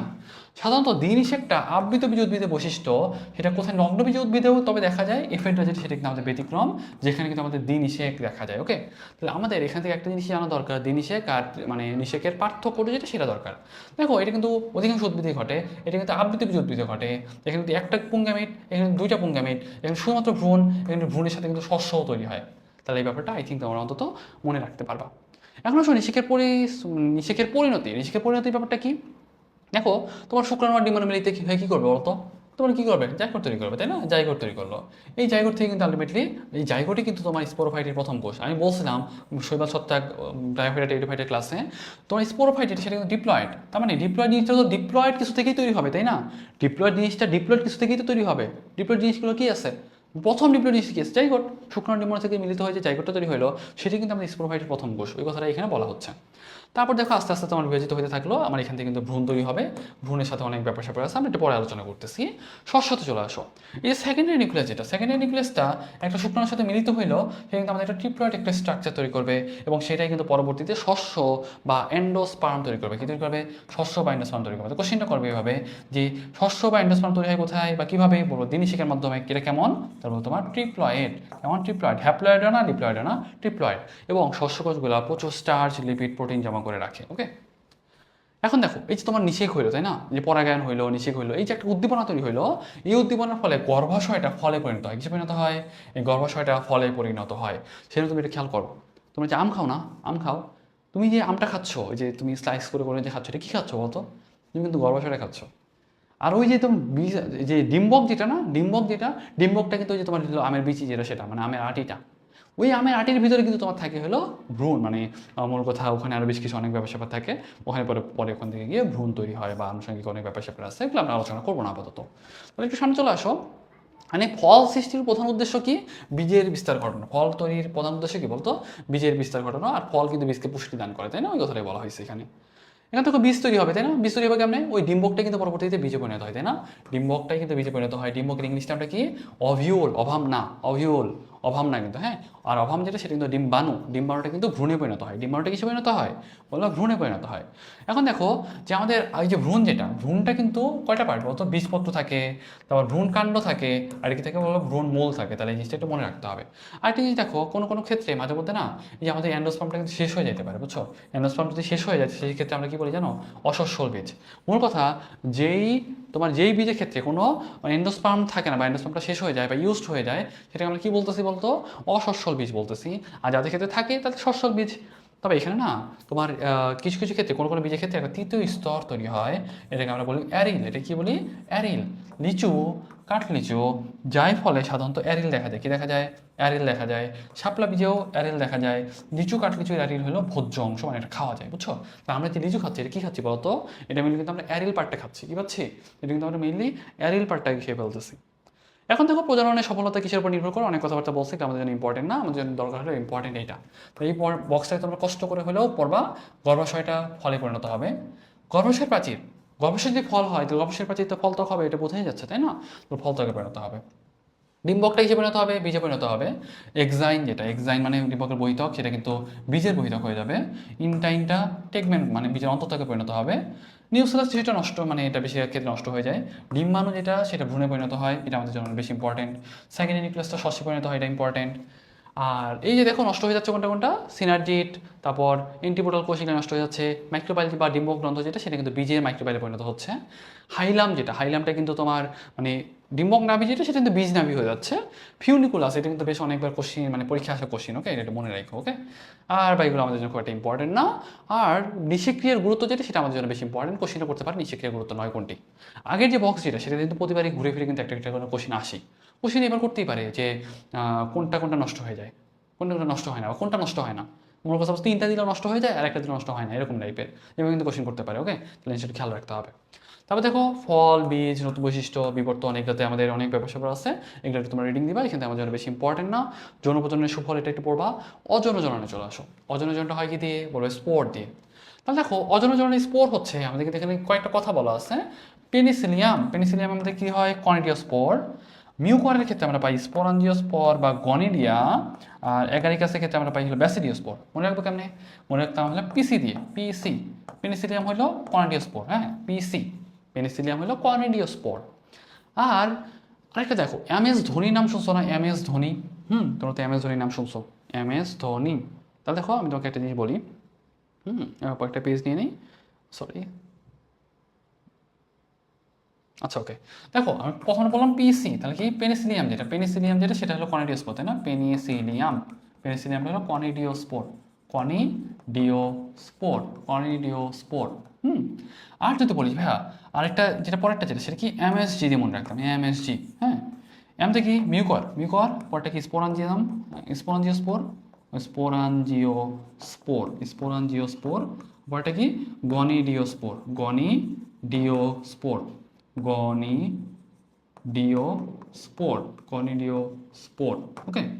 আর পরেরটা যেটা অ্যাগারিকাস যেটা, সেটা আমি মনে রাখতাম কি জানো, এবিডি ভিলিয়ার্স দিয়ে, কি দিয়ে, এবিডি ভিলিয়ার্স। মানে অ্যাগারিকাসের হলো ব্যাসিডিওস্পোর, অ্যাগারিকাসের কি ব্যাসিডিওস্পোর। তাহলে আই থিঙ্ক এই ব্যাপারটা অন্তত তোমরা মনে রাখতে পারবা। অ্যাগারিকাসের কি বলো তো, ব্যাসিডিওস্পোর, অ্যাগারিকাসের কি ব্যাসিডিওস্পোর। তাহলে আই থিঙ্ক এটা অন্তত তোমাদের ক্লিয়ার। সামনে চলে আসো, যে তোমার এখানেও বেশ কিছু আছে, শৈবালের মধ্যে ক্লামাইডোস্পোর আছে, জুস্পোর, এগুলো এগুলো অনেক কথাবার্তা বলছে, এগুলো আমাদের জন্য খুব একটা ইম্পর্টেন্ট না। যেটা আমাদের দরকার, হোমোস্পোরা, সম আকৃতির কী কী আছে দেখো তো। তাহলে বলবো তোমার ফার্ন আর লাইকোপোডিয়াম। আর যদি বলবে হেটেরোস্পোরস কি আছে বলো তো, সেলাজিনেলা আর মার্সিয়েলা। সেলাজিনেলা মার্সিয়েলা এগুলো কিসের উদাহরণ? হেটেরোস্পোরসের উদাহরণ। এটা আমাদের মনে রাখতে হবে, মানে আলাদা আলাদা টাইপের। ওকে, এখন আসো দেহ অঙ্গের মাধ্যমে, এইগুলো তোমাদের একটু মনে রাখতে হবে। দেখো যে মূলধারা কী কী আছে, দেখো মূলধারা আছে মিষ্টি আলু, ডালিয়া, শতমূলি, কাঁকরোল, পটল। তোমরা এটা একটু নেমোনিক দিয়ে মনে রাখতে পারো। জাস্ট আমার খুব একটা নেমোনিক মনে পড়তেছে না, আমি খুব একটা নেমোনিক প্রিফারও করি না। তারপরেও তোমার বেশ কিছু নেমোনিক ছিল, আমি চেষ্টা করবো তোমাদের নেমোনিকগুলো পরে দিয়ে দেওয়ার হয়তো। তবে একটু মনে রাখো, এটা তোমরা যদি কোনো একটা নেমোনিক দিয়ে মনে রাখতে পারো তাহলে তোমার জন্য বেটার। তবে আপাতত আমার কোনো নেমোনিক মনে পড়তেছে না। চেষ্টা করো যে কোনো একটা একটু কষ্ট করে মনে রাখার, কারণ ব্যাপারটা হয় কি যে নেমোনিক দিয়ে মনে রাখলে সবই আসলে নেমোনিক লেগে যায়, তখন একটা প্রবলেম হয়ে যায়, একটা নেমোনিক মনে রাখতে গিয়ে আরেকটা নেমোনিক লাগতেছে, সেটা আসলে খুব একটা প্রিফারেবল না। হ্যাঁ, তারপর দেখো কাণ্ডদ্বারা উদাহরণ কি আছে? কোলালু, আদা, পেঁয়াজ, শটি, অলকচু। মানে মূল কথা এই উদাহরণগুলো না তোমরা যে কোনো একটা সহায়ক বই, হয়তো ডাইজেস্ট বা কোনো একটা যা আছে যে কোনো একটা থেকে তুমি মুখস্থ করে নিতে পারো। আর যদি প্রয়োজন হয় তো আমি হয়তো আমাদের গ্রুপে পোস্ট করে দেবো। ওকে, সামনে চলে আসো। কলা, পুদিনা, আনারস, চন্দ্রমল্লিকা, বাঁশ, এগুলো সবগুলোই হলো আমাদের সাকারের উদাহরণ। এটা আমরা মনে রাখি কেমন জানো? আপুর কাঁচা বাঁশ, আপুর কাঁচা বাঁশ, আপুর কাঁচা বাঁশ। তো দেখো আছে কি আনারস, কত পুদিনা, কত কলা, তারপর হলো তোমার চন্দ্রমল্লিকা, আর এটা হলো তোমার বাঁশ। তো এই জিনিসটা একটু কষ্ট করে মনে রাখবা। হ্যাঁ, সামনে চলে আসো। যেটা বলতেছিলাম যে পাতার মাধ্যমে, দেখো একটা করে উদাহরণ দেওয়া আছে। পাতার মাধ্যমে কি? পাথরকুচি। মূলবিল বা কক্ষমুকুল কি আছে বলতো? তোমার চুপড়ি আলু। অর্ধবায়বীয় কাণ্ড পত্র জাতীয় উদ্ভিদে দেখা যায়। উদাহরণ কি? উদাহরণ হলো তোমার আমরুল শাকের স্টোলন, আমরুল শাকের ক্ষেত্রে স্টোলন। আর এখানে তোমার হলো মেইনলি রানার বা লতি, একটা উদাহরণ দেওয়া আছে। মুকুল উদ্গমের উদাহরণ কি? বাডিংয়ের উদাহরণ হলো ইস্ট। ইস্ট ইস্ট কিন্তু একটা এককোষী শৈবাল। পয়েন্ট কাণ্ডের মাধ্যমে কিন্তু ফণিমার সাথে পাওয়া যায়, এটা একটু দেখবা। আর বেশ কিছু আমাদের এখানে অঙ্গজ প্রজননের কথা বলছে, কাটিং বা স্লিপ। এইখান থেকে আমার বেলা একটা কোশ্চেন আসছিল, আমি অ্যান্সারটা ভুল করছিলাম, বুঝতে পারছো? সম্ভবত মানে কাটিং বা স্লিপ কিছু একটা আসছিল। দেখো জবা, গোলাপ, পাতাবাহার, সজিনা, এগুলা হলো তোমার কাটিং বা স্লিপের উদাহরণ। দাপার উদাহরণ হলো লেবু আর জুই। লেবু আর জুই, জাস্ট এখান থেকে তুমি উদাহরণগুলো পড়বা, এখান থেকে কিছু মনে রাখার দরকার নেই। হ্যাঁ, এটা এই যে দাবা কলম, যেটা দাবা কলমটা মনে রাখবা যে হলো তোমার লেবু আর জুই, জাস্ট দুইটা। আর ওই যে তোমার কাটিং বা স্লিপ যেটা, সেটা মোটামুটি জবা, আগ, গোলাপ, পাতাবাহার, সজিনা, আপেল, কমলা লেবু, যে কয়টা পারো কষ্ট করে একটু মুখস্থ করো। অনেক অনেক হয়তো নেমনিক আছে, নেমনিকগুলোর মধ্যে যে কোনো একটা চুজ করে নিতে পারো। তবে এইটা কষ্ট করে হলে মুখস্থ করতে হবে। আমি তোমাকে নেমনিক দিই আর যাই দিই, আলটিমেটলি তোমাকে একটা কষ্ট করে মুখস্থই করতে হচ্ছে, তাই না? তো আলটিমেটলি যে কোনো একটা নেমনিক দিয়ে এটা কষ্ট করে মনে রাখতে পারো। তবে আমাদের জন্য যেটা দরকার হলো জোর কলম। জোর কলমের ক্ষেত্রে একটা মনে করা হয় কি জানো? মনে সাপোজ জোর কলমের মনে কাছে এটা একটা গাছ, এই গাছে মনে করো সাপোজ এই আমার অন্য একটা গাছের এই জিনিস আমার পছন্দ হয়েছে। হ্যাঁ, মনে করো এই একটা জিনিস আমার পছন্দ হয়েছে, আমি কী করবো? এইটারে নিয়ে এখানে সুন্দর করে ঢুকাই দিব, বুঝতে পারছো? এখানে আমি সুন্দর করে ঢুকাই দিব, এবং এই যে আমি ঢুকাই দিলাম, এই মূল যে গাছ যেটা সেটাকে আমরা বলছি স্টক, আর এটাকে আমরা বলছি সাইয়ন। হ্যাঁ, এটাকে আমরা বলছি সাইয়ন, বুঝতে পারছো? মূল গাছটা হলো স্টক, আর ওটা কি সাইয়ন। তার মানে আমার এখান থেকে পরে মানে মূল কথা স্টকটা কী করবে জানো? এখানে পানি সরবরাহ বা পুষ্টি সরবরাহ করতে হেল্প করবে। আর মূল যে নতুন যে চারাটা তৈরি হলো সেটা পুরোটাই হবে সাইয়নের মতো, বুঝতে পারছো? কার মতো হবে? সাইয়নের মতো। তাহলে এখানে স্টকের কাজটা কি? স্টকের কাজ হলো তোমার খালি পুষ্টি পদার্থটা পৌঁছায় দেওয়া। এই কথাটা এখানে সুন্দর করে বলা আছে, এখানে আমাদের খুব একটা দরকার নাই। গ্রাফটিংয়ের ক্ষেত্রে অনেক কথাবার্তা বলছে, এটা আমাদের জন্য দরকার নাই। গুটি কলমে দেখো লেবু আর আম, লেবু, আম, গোলাপ, গন্ধরাজ, এগুলো আমাদের হলো গুটি কলমের উদাহরণ। আর চোখ কলমের উদাহরণ কি? চোখ কলমের উদাহরণ হলো তোমার কুল, গোলাপ, কুল বা বড়ই আর গোলাপ। হ্যাঁ, এটা মনে রাখবা। এখন আমাদের জন্য বেশি দরকার হলো মাইক্রো প্রপাগেশন, বা এই ব্যাপারটাতে আমাদের জন্য বেশি দরকার। হ্যাঁ, মাইক্রো প্রপাগেশন তো তোমরা জানো যে এটা যে প্রযুক্তি চ্যাপ্টারে পড়বো, তাই না? ওই যে আমাদের একটা তুমি মেইনস্ট্রিম কালচার বা আনুষঙ্গিক যে জীব প্রযুক্তি চ্যাপ্টারে আলোচনা করা হয়েছে, ওই ব্যাপারটা এখানে আলোচনা করা হয়েছে। আমরা আপাতত এটা দেখবো না। তো আমাদের জন্য বেশি দরকার যেটা, যে আমাদের দেখো উচ্চতর উদ্ভিদেও কোনো কোনো ক্ষেত্রে অযৌন জননী বংশবৃদ্ধির একমাত্র উপায় হয়ে থাকে, যেমন নোভেল অরেঞ্জ। নোভেল অরেঞ্জ কিন্তু এখানে কিন্তু কোনো যৌন জনন হয় না। নোভেল অরেঞ্জে কি যৌন জনন হয়? বলো যৌন জনন হয় না, শুধুমাত্র কি হয়? বলো অযৌন জনন হয়। তাহলে এই জিনিসটা একটু মনে রাখতে হবে। এখন দেখো অপুংজনী বা পার্থেনোজেনেসিসটা তোমার জন্য একটু কঠিন, তারপর আমি চেষ্টা করবো তোমাদের ইজি করে দেওয়ার জন্য। আমার সাথে একটু নোট করে নিবা, সুন্দর করে গুছাই নিবা, আই থিঙ্ক এটা তোমাদের অন্তত কাজে দিবে। তাহলে দেখো আমি যেটা বলছিলাম, প্রথমে পার্থেনোজেনেসিস মানে কি? পার্থেনোজেনেসিস মানে হলো একটি অ্যাবনর্মাল টাইপের। পার্থেনোজেনেসিস মানে কি? অ্যাবনর্মাল টাইপের। কথাটা কি? কোনো ডিম্বাণু নিষিক্ত না হয়ে সরাসরি ভ্রূণ তৈরি করে। ডিম্বাণু কি নিষিক্ত হবে? নিষিক্ত হবে না, কিন্তু ভ্রূণ তৈরি হবে। হ্যাঁ, ভ্রূণ তৈরি হবে। তাহলে কি বললাম? ডিম্বাণু নিষিক্ত হচ্ছে না, কিন্তু ভ্রূণ তৈরি হচ্ছে। তার মানে কি? ব্যাপারটা হলো যে শুধুমাত্র মা থেকেই বাচ্চা তৈরি হচ্ছে, বা শুধুমাত্র বাবা থেকেই বাচ্চা তৈরি হচ্ছে। যদিও আসলে মানুষের ক্ষেত্রে সম্ভব না, গাছের ক্ষেত্রে সম্ভব। এটা হলো আমার পার্থেনোজেনেসিস। তাহলে দেখো যে প্রজনন প্রক্রিয়ায় ডিম্বাণুটি নিষেক ছাড়া ভ্রূণ তৈরি করে এবং ডিম্বকটা স্বাভাবিক বীজে পরিণত হয়, তাকে বলা হয় পার্থেনোজেনেসিস। শেষ। আর পার্থেনোকার্পিটা কি? পার্থেনোকার্পিটার পুরো আলাদা ব্যাপার, হ্যাঁ, মানে বীজহীন ফল প্রয়োগ করা যেটা সেটাকে বলে পার্থেনোকার্পি, উদাহরণ তো আমরা জানি। তার মানে আমাদের মেইন টার্গেটে থাকবে পার্থেনোজেনেসিসটা কি এটা ক্লিয়ার করা। পার্থেনোকার্পিটা কি বলতো? পার্থেনোকার্পিটা হলো আমাদের বীজহীন ফল তৈরি করা, তাই না? পার্থেনোকার্পিটা কি? বীজহীন ফল তৈরি করা। বীজহীন ফল তৈরি করার প্রক্রিয়ার নাম কি? বললাম পার্থেনোকার্পি। আর যদি বলবে হ্যাঁ যে আমরা হলো মানে নিষেক ঘটাবোই না, তাহলে আমরা কি হবে? পার্থেনোজেনেসিস। পার্থেনোজেনেসিস। পার্থেনোজেনেসিস কয় প্রকার বলো? দুই প্রকার। পার্থেনোজেনেসিস কয় প্রকার? দুই প্রকার। একটা হ্যাপ্লয়েড আর একটা কি বলতো? ডিপ্লয়েড। তাহলে আমরা একটু বোর্ডে চলে যাই, তোমাদের একটু খেয়াল করার চেষ্টা করি, একটু দেখো। একটা এক্সট্রা পেজ নিয়ে নেই, দেখো। তাহলে আমি একটু যদি বলি ভাই পার্থেনোজেনেসিস, পার্থেনোজেনেসিস, পার্থেনোজেনেসিস, পার্থেনোজেনেসিস, ওকে। পার্থেনোজেনেসিস কি হচ্ছে? আমরা কিন্তু দুইটা টাইপ পাচ্ছি, তাই না? একটা তোমার হ্যাপ্লয়েড, একটা ডিপ্লয়েড, তাই তো? একটা হ্যাপ্লয়েড, একটা হ্যাপ্লয়েড, আর একটা কি বলো? ডিপ্লয়েড, তাই না? তো, আচ্ছা এক মিনিট দাঁড়াও। পার্থেনোজেনেসিসের, আচ্ছা আমি তোমাকে পার্থেনোজেনেসিস ব্যাপারটা আগে একটু মানে ডিটেলসে বলি। মূল কথা আপাতত আমরা এটা ঝামেলার মধ্যে না যাই, এখান থেকে একটা জিনিস মনে রাখো। পার্থেনোজেনেসিস থেকে কী হবে বলতো? নিষেক ছাড়া, নিষেক ছাড়া, নিষেক ছাড়া ভ্রূণ তৈরি হবে, ঠিক আছে? নিষেক ছাড়া ভ্রূণ তৈরি হবে। তাহলে এটা কি আমাদের পার্থেনোজেনেসিস। তাহলে এখান থেকে আমরা আরেকটু ডিটেলস দেখে আসি। দেখো পার্থেনোজেনেসিসের মধ্যে আমাদের কিন্তু দুই টাইপের বলছে, একটা হলো হ্যাপ্লয়েড পার্থেনোজেনেসিস আর এটা কি? Diploid parthenogenesis. হ্যাপ্লয়েড পার্থেনোজেনেসিসের ব্যাপারটা হইলো এখান থেকে তোমার স্বাভাবিক মায়োসিস প্রক্রিয়ায় ডিম্বাণু তৈরি হবে, এখান থেকে তোমার নিষিক্ত হবে না এবং ভ্রূণ তৈরি হবে। আর এখানে কিন্তু তোমার মায়োসিস প্রক্রিয়ার বদলে মাইটোসিস প্রক্রিয়ায় ডিম্বাণু তৈরি হবে এবং ভ্রূণে পরিণত হবে, সেটাকে বলছে ডিপ্লয়েড পার্থেনোজেনেসিস। তাহলে তোমরা একটু আমার সাথে এসে একটু দেখে নাও যে আমি যদি বলি ভাইয়া নিষেক হবে না, ভ্রূণ তৈরি হবে, হ্যাঁ। তো যদি বলি ভাইয়া একটা হ্যাপ্লয়েড পার্থেনোজেনেসিস, একটা ডিপ্লয়েড পার্থেনোজেনেসিস, মানে একটা হ্যাপ্লয়েড, হ্যাপ্লয়েড যেহেতু এটা তৈরি হবে কি? মায়োসিস কোষ বিভাজন প্রক্রিয়ায়। কোন প্রক্রিয়ায়? মায়োসিস কোষের প্রক্রিয়ায় ডিম্বাণু তৈরি হবে, ঠিক আছে? ডিম্বাণু তৈরি হবে, ডিম্বাণু তৈরি হবে এবং সেখান থেকে তোমার ভ্রূণ তৈরি হবে, ওকে। আর এইখানে তোমার মাইটোসিস প্রক্রিয়ায়, মাইটোসিস, মাইটোসিস প্রক্রিয়ায় তোমার ডিম্বাণু তৈরি হবে, ডিম্বাণু তৈরি হবে, ডিম্বাণু তৈরি হবে এবং নিষেক ছাড়া, নিষেক ছাড়া লিখে নাও তোমরা, নিষেক ছাড়া ভ্রূণ তৈরি হবে, ভ্রূণ তৈরি হবে। ব্যাপারটা কি বুঝতে পারছো? তাহলে এখন তুমি যদি উদাহরণগুলো দেখো, এখানে না উদাহরণগুলো কি জানো? ও থাকবে, বুঝছো? কি থাকবে? ও থাকবে, আর এখানে দেখবে কি জানো? কোনো ও নাই, কি নাই? ও নাই। উদাহরণগুলো একটু তোমরা দেখো, এখানে তুমি যদি উদাহরণগুলো একটু খেয়াল করো, এখানে তোমার হলো কি পাচ্ছ? সোলানম নিগ্রাম, দেখো ও আছে। অর্কিসমা কৌরাটা, দেখো ও আছে। আর এখানে দেখো এখানে কিন্তু কোনো ও নাই, দেখছো? পার্থেনিয়াম আর্জেন্টিনাম আর একে বলো ট্যারাক্সাকাম আলবিডাম। জাস্ট একটু মনে রাখো, অত অত কষ্ট করে পুরো নাম মনে রাখার দরকার নাই। মনে রাখো যেখানে ও আছে এখানে ও নাই, উদাহরণগুলো এই জায়গা থেকেই দিবে, তাই না? তাহলে তোমার এই জায়গাটা একটু খেয়াল রাখতে পারলেই তোমার জন্য এনাফ। এখন মনে করো সাপোজ এইটা কিন্তু আমাদের এই যে পার্থেনোজেনেসিস যেটা, এটা কিন্তু আমাদের হলো কোথা থেকে? মেইনলি হচ্ছে যে পার্থেনোজেনেসিস মানে হলো ডিম্বাণু থেকে ভ্রূণ তৈরি হবে কোনো নিষেক ছাড়া। এখন মনে করো সাপোজ শুক্রাণু থেকে আমি নিষেক ছাড়া ভ্রূণ তৈরি করবো, মানে বাচ্চা তৈরি করবো, সেটা কি? অ্যান্ড্রোজেনেসিস, অ্যান্ড্রোজেনেসিস। তাহলে আমি জিজ্ঞেস করি ভাইয়া আমি যদি বলি যে কোথায় কোথায় মানে শুক্রাণু থেকে নিষেক ক্রিয়া ছাড়া শুক্রাণু থেকে আমি ভ্রূণ তৈরি করতে পারতেছি, মানে বাপ থেকেই একবার ডিরেক্ট সন্তান বানাই ফেলতে পারতেছি কোনো নিষেক ছাড়া, মানে মা ছাড়া, এটাকে আমরা কি বলতেছি? এটা বলছি অ্যান্ড্রোজেনেসিস। কোথায় দেখা যায়? তাহলে বলবো ভাইয়া তামাকে দেখা যায়। কোথায়? নিকোটিয়ান আর তাবাকুম, তামাকে দেখা যায়। আর কোথায় দেখা যায়? তাহলে বলবো তোমার পুরুষ মৌমাছি। কোথায়? পুরুষ মৌমাছি, হ্যাঁ পুরুষ মৌমাছি। কোথায়? মৌমাছিতে, ঠিক আছে? তাহলে এই তো তোমাদের আইডিয়া রাখতে হবে। কৃত্রিম পার্থেনোজেনেসিস আমাদের জন্য আর এখান থেকে খুব একটা দরকার নাই, এটুকু তোমরা মোটামুটি তোমরা চাইলে একবার রিডিং দিতে পারো, খুব একটা আমাদের জন্য খুব একটা ইম্পর্টেন্ট যে এমন না। এখন চলে আসো অ্যাপোস্পোরি, অ্যাপোগ্যামি, আর একটা আছে কি? একটা আছে অ্যাডভেন্টেটিভ এমব্রায়োনি। অ্যাপোস্পোরি খেয়াল করো, অ্যাপোস্পোরি ব্যাপারটা একটু খেয়াল করো। তাহলে এই যে এই ব্যাপারটা আমরা কিন্তু অলরেডি পার্থেনোজেনেসিসের পার্টটা অলরেডি শেষ করে আসছি, অ্যান্ড্রোজেনেসিসের ব্যাপারটাও শেষ করে আসছি। এখন দেখো এখানে একটা কথা বলছে, ডিম্বকের যে কোনো কোষ মানে যে কোনো দেহকোষ, ডিম্বকের দেহকোষ মানে কি? ডিপ্লয়েড। ডিম্বকের দেহকোষ ডিপ্লয়েড কি কি ছিল? গর্ভ মানে তোমার ভ্রূণথলির ভিতরে যা যা ছিল এগুলো সবগুলোই তো তোমার হ্যাপ্লয়েড ছিল, তাই না? ভ্রূণথলির ভিতরে যা যা ছিল সবগুলোই তো হ্যাপ্লয়েড ছিল। তাহলে ডিপ্লয়েড কারা ছিল বলো তো?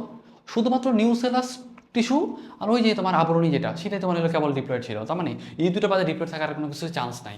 তখন জিজ্ঞেস করো ডিম্বক ত্বক আর নিউসেলাস এই দুটোই কেবলমাত্র তোমার ডিপ্লয়েড ছিল। এই ডিপ্লয়েড থেকে ভ্রূণথলি তৈরি হবে। এই ভ্রূণথলি থেকে ডিম্বকের এই যে দেহকোষ থেকে ডিপ্লয়েড ভ্রূণথলি তৈরি হইলো না, এইখানকার ডিম্বাণুটা নিষেক ছাড়া তৈরি হবে, ঠিক আছে? নিষেক ছাড়া যে তৈরি হচ্ছে সেটাই হলো তোমার অ্যাপোস্পোরি। তো আমি জিজ্ঞেস করি ভাই অ্যাপোস্পোরিটা কি বলতো? অ্যাপোস্পোরিটা হইলো মেইনলি, তাহলে আমি একটা পেজ নিয়ে নিই, একটা দেখো অ্যাপোস্পোরিটা কি? অ্যাপোস্পোরি তাহলে একটু লেখো আমার সাথে, অ্যাপোস্পোরি। তাহলে আমি যদি জিজ্ঞাসা করি ভাই অ্যাপোস্পোরি এটা থেকে আমার ভ্রূণ তৈরি হচ্ছে, অ্যাপোস্পোরি কি ভ্রূণ তৈরি হচ্ছে, ভ্রূণথলি তৈরি হচ্ছে, ভ্রূণথলি তৈরি হয়, ভ্রূণথলি তৈরি হয়। ভ্রূণথলিটা কীভাবে তৈরি হয়? ডিপ্লয়েড থেকে তৈরি হয়। ভ্রূণথলিটা কোথেকে তৈরি হয়? ডিপ্লয়েড থেকে তৈরি হয়। ডিপ্লয়েড কী কী আছে? তাহলে বলবো তোমার হলো নিউসেলাস, নিউসেলাস, নিউসেলাস আর তোমার ডিম্বক ত্বক। কোথেকে? ডিম্বক ত্বক থেকে, ডিম্বক ত্বক থেকে। তাহলে তোমার ভ্রূণথলি তৈরি হইলো। ভ্রূণথলি তৈরি হইলে ভ্রূণথলির এই যে ভ্রূণথলি তৈরি হইলো না, তাহলে ভ্রূণথলির ডিম্বাণু, তাহলে ভ্রূণথলির ডিম্বাণু থাকবে না? ভ্রূণথলির ডিম্বাণুটা, ভ্রূণথলির যে ডিম্বাণুটা সেইটা উইদাউট নিষেক মানে নিষেক ছাড়া, নিষেক ছাড়া, নিষেক ছাড়া ভ্রূণে পরিণত হবে, ভ্রূণে পরিণত হবে। এটাই হলো তোমার অ্যাপোস্পোরি। তাহলে ব্যাপারটা কি খেয়াল করছো? এখানে ভ্রূণথলি তৈরি হবে, বলবো হ্যাঁ ভ্রূণথলি তৈরি হবে। কোত্থেকে তৈরি হবে ভ্রূণথলিটা? তাহলে বলবা ডিপ্লয়েড জিনিস থেকে। ডিপ্লয়েড জিনিস কি আছে? তাহলে বলবা যে ভাই ডিপ্লয়েড জিনিস আছে নিউসেলাস টিস্যু আর কি ডিম্বক ত্বক। এইখানকার যে ভ্রূণথলির ভিতরে ডিম্বাণু থাকবে অবশ্যই, এই ডিম্বাণু থেকে কিন্তু আলটিমেটলি তোমার ভ্রূণ মানে নিষেক ছাড়া ভ্রূণ তৈরি হবে। নর্মালি আমাদের হলো ভ্রূণথলিটা কী কোথেকে তৈরি হয় বলো তো? স্ত্রীরেণু থেকে তৈরি হয়, তাই না? ওই যে তোমার মেইনলি আর্কিস্পোরিয়াল কোষ ছিল, বিয়োজিত হয়ে জন্মমাতৃকোষ, জন্মমাতৃকোষ থেকে মায়োসিস কোষের মাধ্যমে 4টা তৈরি হয়েছিল, একটা নষ্ট হয়ে গেছিলো। নর্মালি তো ওই একটা থেকে তৈরি হয়, তাই না? এখানে তৈরি হচ্ছে কোথেকে? এখানে তৈরি হচ্ছে কিন্তু মেইনলি তোমার ওই যে নিউসেলাস টিস্যু বা ডিম্বক ত্বক থেকে। তার মানে এখানে কিন্তু ওই যে স্পোর যেটা, ওই ব্যাপারটা কিন্তু এখানে নাই, বুঝতে পারছো? তো এই ব্যাপারটা কিন্তু একটু মানে কনফিউজিং। তোমাদের কিন্তু এই ব্যাপারগুলো কখনোই কেউ ক্লিয়ার করবে না। এত ডিটেলসে বলতেছে, এগুলো যদি তুমি তারপর বুঝতে না পারো তুমি তোমার জন্য কিন্তু ভালো একটা দুঃসংবাদ। হ্যাঁ, এখন আসলে অ্যাপোগ্যামি, অ্যাপোগ্যামি, অ্যাপোগ্যামির ব্যাপারটা হলো ভ্রূণথলি থাকবে, ভ্রূণথলি থাকবে। নতুন তৈরির দরকার আছে কি? নতুন তৈরি কিন্তু দরকার নাই, নতুন তৈরির দরকার নাই।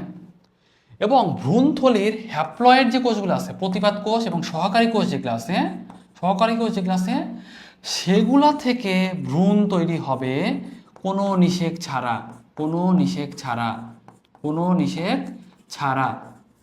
এখানে কিন্তু আমি ভ্রূণথলির ডিম্বাণুকে নিচ্ছি না, এখানে কিন্তু আমি ভ্রূণথলির ডিম্বাণুকে নিচ্ছি না। তার মানে একটু লেখো, এখানে ভ্রূণথলির ডিম্বাণুকে নেওয়া হচ্ছে না, ভ্রূণথলির, ভ্রূণথলির ডিম্বাণুকে নেওয়া হচ্ছে না, ডিম্বাণুকে নেওয়া হচ্ছে না। তাহলে এই কথাটা একটু ভালোভাবে মনে রাখো। আমি আরেকবার রিপিট করে দেখো। মূল কথা, অ্যাপোগ্যামির ক্ষেত্রে ভ্রূণথলি থাকবে, থাকবে। নতুন করে তৈরি করবো, নতুন করে তৈরি করবো না। আগেরটার ক্ষেত্রে কিন্তু আমরা নতুন করে তৈরি করছিলাম। কীভাবে তৈরি করছিলাম? আমাদের কিন্তু অ্যাপোস্পোরির ক্ষেত্রে ডিপ্লয়েড জিনিস যেটা ছিল মানে নিউসেলাস টিস্যু অথবা তোমার ডিম্বক ত্বক, ওখান থেকে আগে ভ্রূণথলি তৈরি করছিলাম। ভ্রূণথলির ভিতর ডিম্বাণু যেটা ছিল, ডিম্বাণুটা নিষেক ক্রিয়া ছাড়া ভ্রূণে পরিণত হয়েছিল। এখানে আমার কিন্তু আগে থেকে ভ্রূণথলি আছে। ভ্রূণথলি আছে মানে কি? আমার কিন্তু এখানে ডিম্বাণু আছে, কিন্তু আমি এখানে কিন্তু ওই ডিম্বাণুটা নিব না। আমরা কি নিব? এখানে তো ওই হ্যাপ্লয়েড কোষগুলো আছে না, সহকারী কোষ আর প্রতিপাদ কোষ, ওগুলা থেকে আমি ভ্রূণ তৈরি করবো কোনো নিষেক ছাড়া। তাহলে দেখো ওই কথাই বলা আছে যে ওইগুলা থেকে আমি ভ্রূণ তৈরি করবো কোনো নিষেক ছাড়া, কিন্তু ভ্রূণথলির যে ডিম্বাণু যেটা সেটা কিন্তু ব্যবহৃত হচ্ছে না। এইটাই হলো আমাদের অ্যাপোগ্যামি। তাহলে আই থিঙ্ক এটা তোমাদের ক্লিয়ার করতে পারছি। তো একটু আমরা আবার বইয়ে আসো। তো ওই কথাই বলছে যে দেখো এখানে কিন্তু যে সহকারী কোষ আর প্রতিপাদ কোষ থেকে ভ্রূণ তৈরি করার প্রক্রিয়া, তাই না? ডিম্বাণু ছাড়া, ভ্রূণথলির ভিতরে কিন্তু ডিম্বাণু ছিল, তারপর কিন্তু আমরা ডিম্বাণুটাকে নেই নাই। কোথায় তৈরি করছি? সহকারী কোষ আর প্রতিপাদ কোষ থেকে ভ্রূণ তৈরি করছি কোনো নিষেক ছাড়া। এটা হলো কোথায় পাওয়া যায়? অ্যালিয়ামে পাওয়া যায়। আর যদি জিজ্ঞেস করি ভাই অ্যাপোস্পোরি যেটা সেটা কোথায় পাওয়া যায়? তাহলে অ্যাপোস্পোরিটা পাওয়া যায় তোমার হায়ার এশিয়ামে। কোথায়? হায়ার এশিয়ামে। তার মানে অ্যাপোস্পোরি, অ্যাপোগ্যামি দুটাতেই কিন্তু তোমার তোমার মানে ভ্রূণথলি তৈরি হচ্ছিল, তাই না? দুটাতে কিন্তু ভ্রূণথলি তৈরি হচ্ছিল।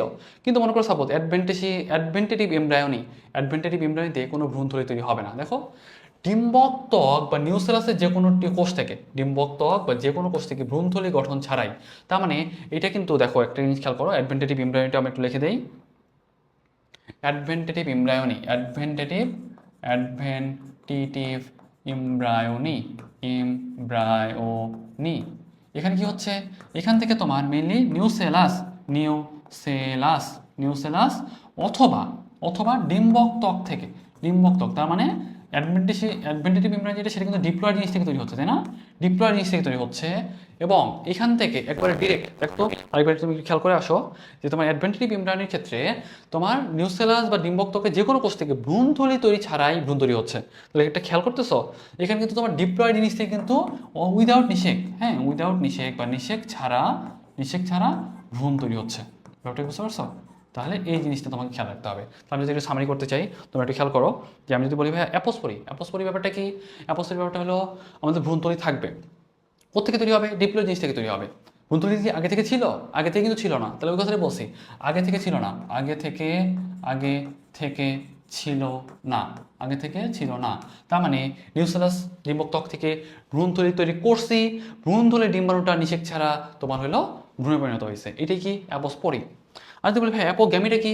অ্যাপোগ্যামি হলো আগে থেকে ভ্রূণথলি ছিল, আগে থেকে ভ্রূণথলি ছিল, নতুন তৈরির দরকার নাই। এবং ভ্রূণথলির হ্যাপ্লয়েড যেটা, মানে হ্যাপ্লয়েড জিনিস কী কী আছে? ভ্রূণথলি হ্যাপ্লয়েড, প্রতিবাদ কোষ বা সহকারী কোষ, এখান থেকে নিষেক ছাড়া ভ্রূণ তৈরি হয়েছে এবং ভ্রূণথলির যে ডিম্বাণু যেটা সেটা কিন্তু ইউজ করে নাই। এবং অ্যাডভেন্টেটিভ এমব্রায়োনটা কি? অ্যাডভেন্টেটিভ এমব্রায়োনটা হলো তোমার নিউসেলাস বা ডিম্বক ত্বক, মানে ডিপ্লয়েড জিনিস থেকে ভ্রূণথলি তৈরি ছাড়াই, ভ্রূণথলি তৈরি হয় নাই এবং এখানে নিষেকও হয় নাই, আমি কিন্তু ভ্রূণ তৈরি করে ফেলছে। এটা কিন্তু অ্যাডভেন্টেটিভ এমব্রায়োনি। ওকে, আই থিঙ্ক এটা তোমাদের অন্তত ক্লিয়ার করতে পারছি। আর মোটামুটি তোমরা রিডিং দিলে আই থিঙ্ক তোমরা বুঝতে পারো বাকিটা। আর এই যে পুরো প্রসেস অ্যাগামোস্পার্মি, হ্যাঁ, তারপর এই যে তোমার দেখো অ্যাডভেন্টেটিভ এমব্রায়োনি, অ্যাপোস্পোরি, অ্যাপোগ্যামি, এইটার জন্য যদি তোমার মানে দেখো এই যে পুরাটাকে, এই সবগুলোকে একসাথে আমরা বলি কি? অ্যাগামোস্পার্মি। কি বলি? অ্যাগামোস্পার্মি অনুপ্রেরণা সৃষ্টির জন্য যে পরাগায়ন অত্যাবশ্যকীয় হলে সেটাকে বলা হয় সিউডোগ্যামি। তাহলে মূল কথা, এই যে আমরা এতক্ষণ যে তিনটা আলোচনা করলাম, যে অ্যাপোস্পোরি, অ্যাপোগ্যামি আর কি অ্যাডভেন্টেটিভ এমব্রায়োনি, এই তিনটাকে একসাথে আমরা কি বলি? এই তিনটাকে আমরা বলি হলো অ্যাগামোস্পার্মি। এই তিনটাকে একসাথে কি বলি? অ্যাগামোস্পার্মি। আর যদি বলি ভাই এই অ্যাগামোস্পার্মি হওয়ার জন্য যে আমাদের পরাগায়ন দরকার হয়, তাহলে সেটা বলবো সিউডোগ্যামি। পরাগায়নটা না অ্যাকচুয়ালি আমাদের হলো ফলটা তৈরি করার জন্য দরকার হয়, বুঝছো? পার্থেনোজেনেসিস আর যৌন প্রক্রিয়ার পার্থক্য দেখো, পুংগামির প্রয়োজন হয় না, হয়। নিষেক হয় না, হয়। এখানে তোমার অনিষিক্ত ডিম্বাণু থেকে হয়, এখানে তোমার নিষিক্ত হয়। এখানে কিন্তু তোমার কোনো মানে মাথার চাইতে গুণাবলী পাওয়া যায়, এখানে কিন্তু তোমার দুইজনেরই পাওয়া যায় এবং নতুন বৈশিষ্ট্য তৈরি হয়, তাই না? অজনজনন যৌনজননের পার্থক্যটা একটু তোমরা রিডিং দিও। এখানে নিষেক ঘটে না, নিষেক ঘটে। হয়তো নিম্ন শ্রেণীতে দেখা যায়, নিম্ন উচ্চ দুইটাতেই দেখা দেয়। তারপর দেখো কম অভিযোজন, অধিক অভিযোজন, বৈচিত্র্য তৈরি হয় না, বৈচিত্র্য তৈরি হয়। মাইসিস কোষের প্রয়োজন হয় না, প্রয়োজন হয়। এখানে কিন্তু গ্যামিট সৃষ্টি হবে, এখানে কিন্তু গ্যামিট সৃষ্টি হয় না, গ্যামিট প্রয়োজনও হয় না। এখানে কিন্তু গ্যামিট প্রয়োজন হয় এবং গ্যামিট তৈরি হওয়ার মাধ্যমে পরবর্তীতে মিলন হওয়ার মাধ্যমে কিন্তু আলটিমেটলি পুরো প্রক্রিয়াটা সম্পন্ন হয়। এখন দেখো যে আমাদের 1 মিনিট একটু খেয়াল করো, সরি। দেখো যেটা বলতেছিলাম, বাংলাদেশের জাতীয় ফুল শাপলা, এটা কিন্তু তোমার মুখ্য জনপ্রক্রিয়া কেমন? অযৌন, হ্যাঁ। তোমার এই যে শালক তৈরি হয় টিউবার, এটার মাধ্যমে তারা আসলে ইয়া করে। এবং দেখো বেশ কিছু জলজ উদ্ভিদ যা পদ্ম, যেটা এটাতে কিন্তু তোমার রাইজম কাণ্ড দিয়ে আসলে এরা দ্রুত বিস্তার মানে করতে পারে। কিন্তু দেখো উদ্ভিদের কৃত্রিম প্রজনন এখান থেকে আমাদের জন্য খুব একটা ইম্পর্টেন্ট না। হাইব্রিডাইজেশন বলে বেশ কিছু ব্যাপার আছে আমাদের, কিন্তু যে কৃত্রিম হাইব্রিডাইজেশন বা সংকরণের ক্ষেত্রে বেশ কিছু পয়েন্ট আছে। প্যারেন্ট নির্বাচন করা হয়, প্যারেন্টে কৃত্রিম মানে স্বপরাগায়ন করা হয়। এটা কিন্তু কৃত্রিম স্বপরাগায়ন করা হয়, মানে তুমি যেটাকে চুজ করতেছো তাদের মাঝে কিন্তু স্বপরাগায়ন হচ্ছে, তুমি কিন্তু ইচ্ছা মতো করতেছো, তাই না? ইচ্ছা মতো কিন্তু করতে দিচ্ছ না। সেজন্য দেখবা কি এখানে কিন্তু একটা ইমাস্কুলেশন বলে একটা ব্যাপার আছে। ইমাস্কুলেশন জিনিসটা কি? যে পুষ্পকে মাতৃপুষ্প হিসেবে ব্যবহার করা হয়, তা যদি উভলিঙ্গ হয়, তার পুংকেশরটাকে তোমার পরিপক্ক হওয়ার আগেই কেটে ফেলা হয়। কেন? যদি আমি কেটে না ফেলতাম, তাহলে ওই মাতৃ উদ্ভিদের যে পুংকেশর যেটা, সেটা দিয়ে কিন্তু সে নিজেই মানে পরাগায়ন হয়ে যেত। তাহলে তো আমি যেই বৈশিষ্ট্যটা চাচ্ছি সেই বৈশিষ্ট্য কি পাইতাম? সেই বৈশিষ্ট্য কিন্তু পাইতাম না, তাই না? ওই কথাটাই বলছে। আর বেশ কিছু কথা বলা আছে, ব্যাগিং, ক্রসিং, লেভেলিং, এটা তোমাদের জন্য বেশি ইম্পর্টেন্ট না খুব একটা।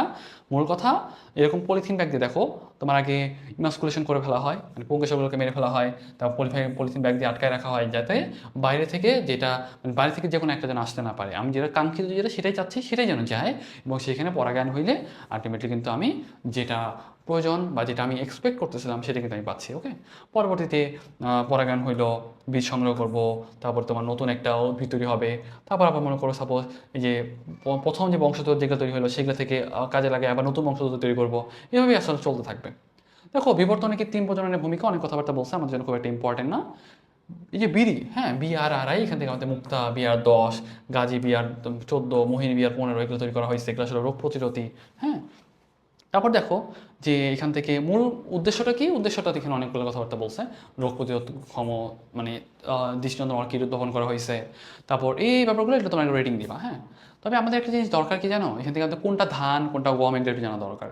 যেমন দেখো উফশি জাতের ধানের নাম কি? দেখো বেশ কিছু আমাদের বাংলাদেশ ধান গবেষণা ইনস্টিটিউট কর্তৃক বেশ কিছু উফশি জাতের ধান আছে। চান্দিনা, BR1, মালা, শাহিবালাম, শ্রাবণী, নামগুলো একটু খেয়াল রাখতে পারো। তবে কখনো খুব একটা আসে না, কারণ এগুলো আসলে তোমার জিকের কোশ্চিন হয়ে যায়। তারপর দেখো এখান থেকে বেশ কিছু কোশ্চেন আছে, আমি একটু এগুলো যখন আগে মুখস্থ করছিলাম বাট কখনো খুব একটা কোশ্চেন আসতে দেখি নাই। দেখো ইরি 8, ইরি 5, ইরি 6 এগুলো কিন্তু উচ্চ ফলনশীল ধান। যেমন দেখো ইন্দোনেশিয়ার পেটা ধান, তাইওয়ানের ডিজিউজেন ধান, এগুলা একসাথে সংকরণ করে আলটিমেটলি কিন্তু আমি তৈরি করছি ইরি 8। ফলন কত? 90 থেকে 100 মন। খুব একটা মুখস্থ করার দরকার নাই, হ্যাঁ, চাইলে মুখস্থ করতে পারো। তবে দেখো ইরি 5 তৈরি করতে আমরা কিন্তু ইউজ করছি কি বলতো, ইরি 5 তৈরি করতে কিন্তু ইউজ করা হয়েছে তোমার ইন্দোনেশিয়ার পেটা ধান আর টংকাই ধান। এগুলো একটা মুখস্থ করতে পারো চাইলে, আর যদি মনে হয় যে না ভাইয়া বেশি হয়ে যাচ্ছে তার দরকার নাই। আরেকটা জিনিস দেখো, পেটা ধান, টিক্যাম 6 ধান আর তাইওয়ানের টাইচু ধান, এগুলো মিলে কি তৈরি করা হয়েছে? ইরিশাইল তৈরি করা হয়েছে। কি তৈরি করা হয়েছে? ইরিশাইল তৈরি করা হয়েছে। ইরিশাইল, দেখো ইরিশাইল, ওকে, তাহলে সেটা মনে রাখবা। এখান থেকে আর খুব একটা বেশি কিছু দরকার হয় না। আর উচ্চ ফলনশীল বেশ কিছু জাত আছে, এগুলো একটু দেখতে পারো। বিজ্ঞানী জিএই শোল সর্বপ্রথম ভুট্টার সংকর উদ্ভিদ তৈরি করছে, এটা একটু খেয়াল রাখতে পারো। এখান থেকে আর কিছু আমাদের প্রয়োজন হয় না। বিআরআরআই, মোটামুটি এগুলো যদি মনে রাখতে পারো তাহলে তোমার জন্য মোর দেন এনাফ। তাহলে আই থিঙ্ক তোমরা সব কিছু মোটামুটি বুঝতে পারছো। তাহলে দেখো আমাদের কিন্তু অলমোস্ট 11টা ক্লাস শেষ। আমরা কিন্তু কয়টা চ্যাপ্টার শেষ করে ফেললাম? 9টা চ্যাপ্টার শেষ করে ফেলছি। আমাদের একটা লাস্ট চ্যাপ্টার আছে, চ্যাপ্টার 12। ওই ক্লাসটাও আমরা শেষ করে ফেলার চেষ্টা করবো আগামীকাল, যদি আমাদের টার্গেট ছিল যে কোচিং শুরু হওয়ার আগেই সবগুলো চ্যাপ্টার শেষ করে ফেলার। অলমোস্ট আমরা সাকসেসফুল, যদিও তোমাদের অনেকের কোচিং শুরু হয়ে গেছে আজকে থেকে, বাট তারপরেও কিন্তু তোমরা কোচিং শুরু হওয়ার আগে যারা ক্লাসগুলো রেগুলার করছো তারা কিন্তু অলরেডি 10টা চ্যাপ্টার আগে রাখতে পারছো। এটা কিন্তু তোমার জন্য একটা ভালো বুস্ট আপ, ওকে। সো যতটুকু পড়াইছি এটুকু অন্তত তোমরা রেগুলার পড়ার চেষ্টা করবা এবং রিভিশন দেওয়ার চেষ্টা করবা এবং ইনশিওর করবা যেটুকু আমি নোট করে দিছি এটা যেন একটা ওয়ার্ড বাদ না যায়। কারণ এত ডিটেলসে আমি যত ডিটেলসে পড়াইছি এত ডিটেলসে কোচিং কখনো তোমাদের পড়াবেই না। জাস্ট বলবে যে এটা পড়ে নিও, এটা বুঝতে পারবা, এটা ছাড়বা, এটা দেখবা, এরকম করে বোঝাবে। যেমন দেখো আমি তোমাদের অ্যাপোস পড়ি, অ্যাপোকে আমি যে পড়াইছি, অ্যাডভেটেটিভ বিবরণে পড়াইছি, এটা তোমাকে কোচিং জীবনেও ক্লিয়ার করতো না, জীবনেও ক্লিয়ার করতে পারতো না। সেই জন্য আমি তোমাকে বারবার বলি যে অ্যাপোস্পরি মানে কি, অ্যাপোগ্যামি মানে কি। সাধারণত ওরা বলবে কি উদাহরণটা পড়ে ছেড়ে দিবা, কিন্তু যদি মনে করো একটু পেঁচায় দেয় তাহলে তোমরা যদি একটু বুঝতে পারো তাহলে কিন্তু তোমার জন্য একটু ইজি হয়ে যায়। কোথায় ভ্রূণথলি তৈরি হয়, কোথায় ভ্রূণথলি তৈরি হয় না, কোথায় তোমার হ্যাপ্লয়েড মানে মায়োসিস প্রক্রিয়ার মাধ্যমে ডিমার তৈরি হচ্ছে, কোথায় মাইটোসিস প্রক্রিয়ার মাধ্যমে ডিমার তৈরি হচ্ছে, এই ব্যাপারগুলো কিন্তু পুরোটাই অনেক ফ্যাক্টর কাজ করে, ওকে। সো যতটুকু আমি পড়াইছি এটুকু অন্তত ইনশিওর করার চেষ্টা করো যে তুমি এটা আত্মস্থ করতে পারতেছো এবং বুঝতে পারতেছো, এবং এই পড়াটা তোমার বারবার প্র্যাকটিস করতে হবে, ওকে। দেখো তোমার কিন্তু অ্যাডমিশন টাইম না খুবই অল্প টাইম। তুমি যদি মনে করো যে ভাইয়া আমি বসে থাকবো, ঘুমাবো, চিল করবো, আর আমি হলো 3 মাস পরে গিয়ে চান্স পেয়ে যাবো, এটা কিন্তু এরকম কখনোই হয় না। তোমাকে 3 মাস টানা পরিশ্রম করে যেতে হবে এবং ইনশিওর করতে হবে তুমি তোমার নিজের আগের দিনের থেকে একটা বেটার ভার্সনে তুমি পরিণত করতে পারছো। তাহলে দেখবে কি যে তোমার যত দিন যাবে তুমি তোমার আগের দিন থেকে ভালো মার্ক পাচ্ছ। দেখো মনে করো সাপোজ শুরুর দিকে হয়তো তুমি 25-30 পাবা, সমস্যা নাই। তুমি নিজেকে চেষ্টা করো যে ভাই আজকে আমি 30 পাইছি, আমি নেক্সট দিন চেষ্টা করবো 32 পাওয়ার, 33 পাওয়ার, 34 পাওয়ার। আমার টার্গেট হবে সবসময় আমার নিজের সাথে। তুমি যদি মানে মনে করো যে ভাইয়া আমি নিজের সাথে কম্পিট করতে চাই না, আমি চাই যে ফার্স্ট হতে তার সাথে কম্পিট করতে, তাহলে তুমি একবার বোকার সরকে আছো। তোমার টার্গেটটা হবে তোমার নিজের সাথে তোমার কম্পিট করার, যাতে তুমি তোমার আগের দিনের থেকে বেটার ভার্সন হইতে পারো। তাহলে দেখবে কি তোমার ভিতরে কখনো হতাশা কাজ করবে না এবং তুমি ইনশিওর করতে পারবে তুমি আস্তে আস্তে আস্তে কিন্তু ইমপ্রুভ করতেছো, এবং এই ইমপ্রুভমেন্টটা তোমার ভিতরে একটা সলিড একটা কনফিডেন্স দিবে। এই কনফিডেন্সটা তোমার ওই যে মানে একটা থাকে না যে ওভার কনফিডেন্স, ওই ওভার কনফিডেন্স না, এই কনফিডেন্সটা একটা তোমার তোমার ভিতরে দৃঢ়তা থেকে আসবে, এবং তুমি দেখবা এই কনফিডেন্সের কারণে তুমি অনেক ভালো একটা রেজাল্ট করতে পারতেছো। সেজন্য এই কনফিডেন্সটা না একদিনে আসে না, এটা একটা কনসিস্টেন্সির ফল।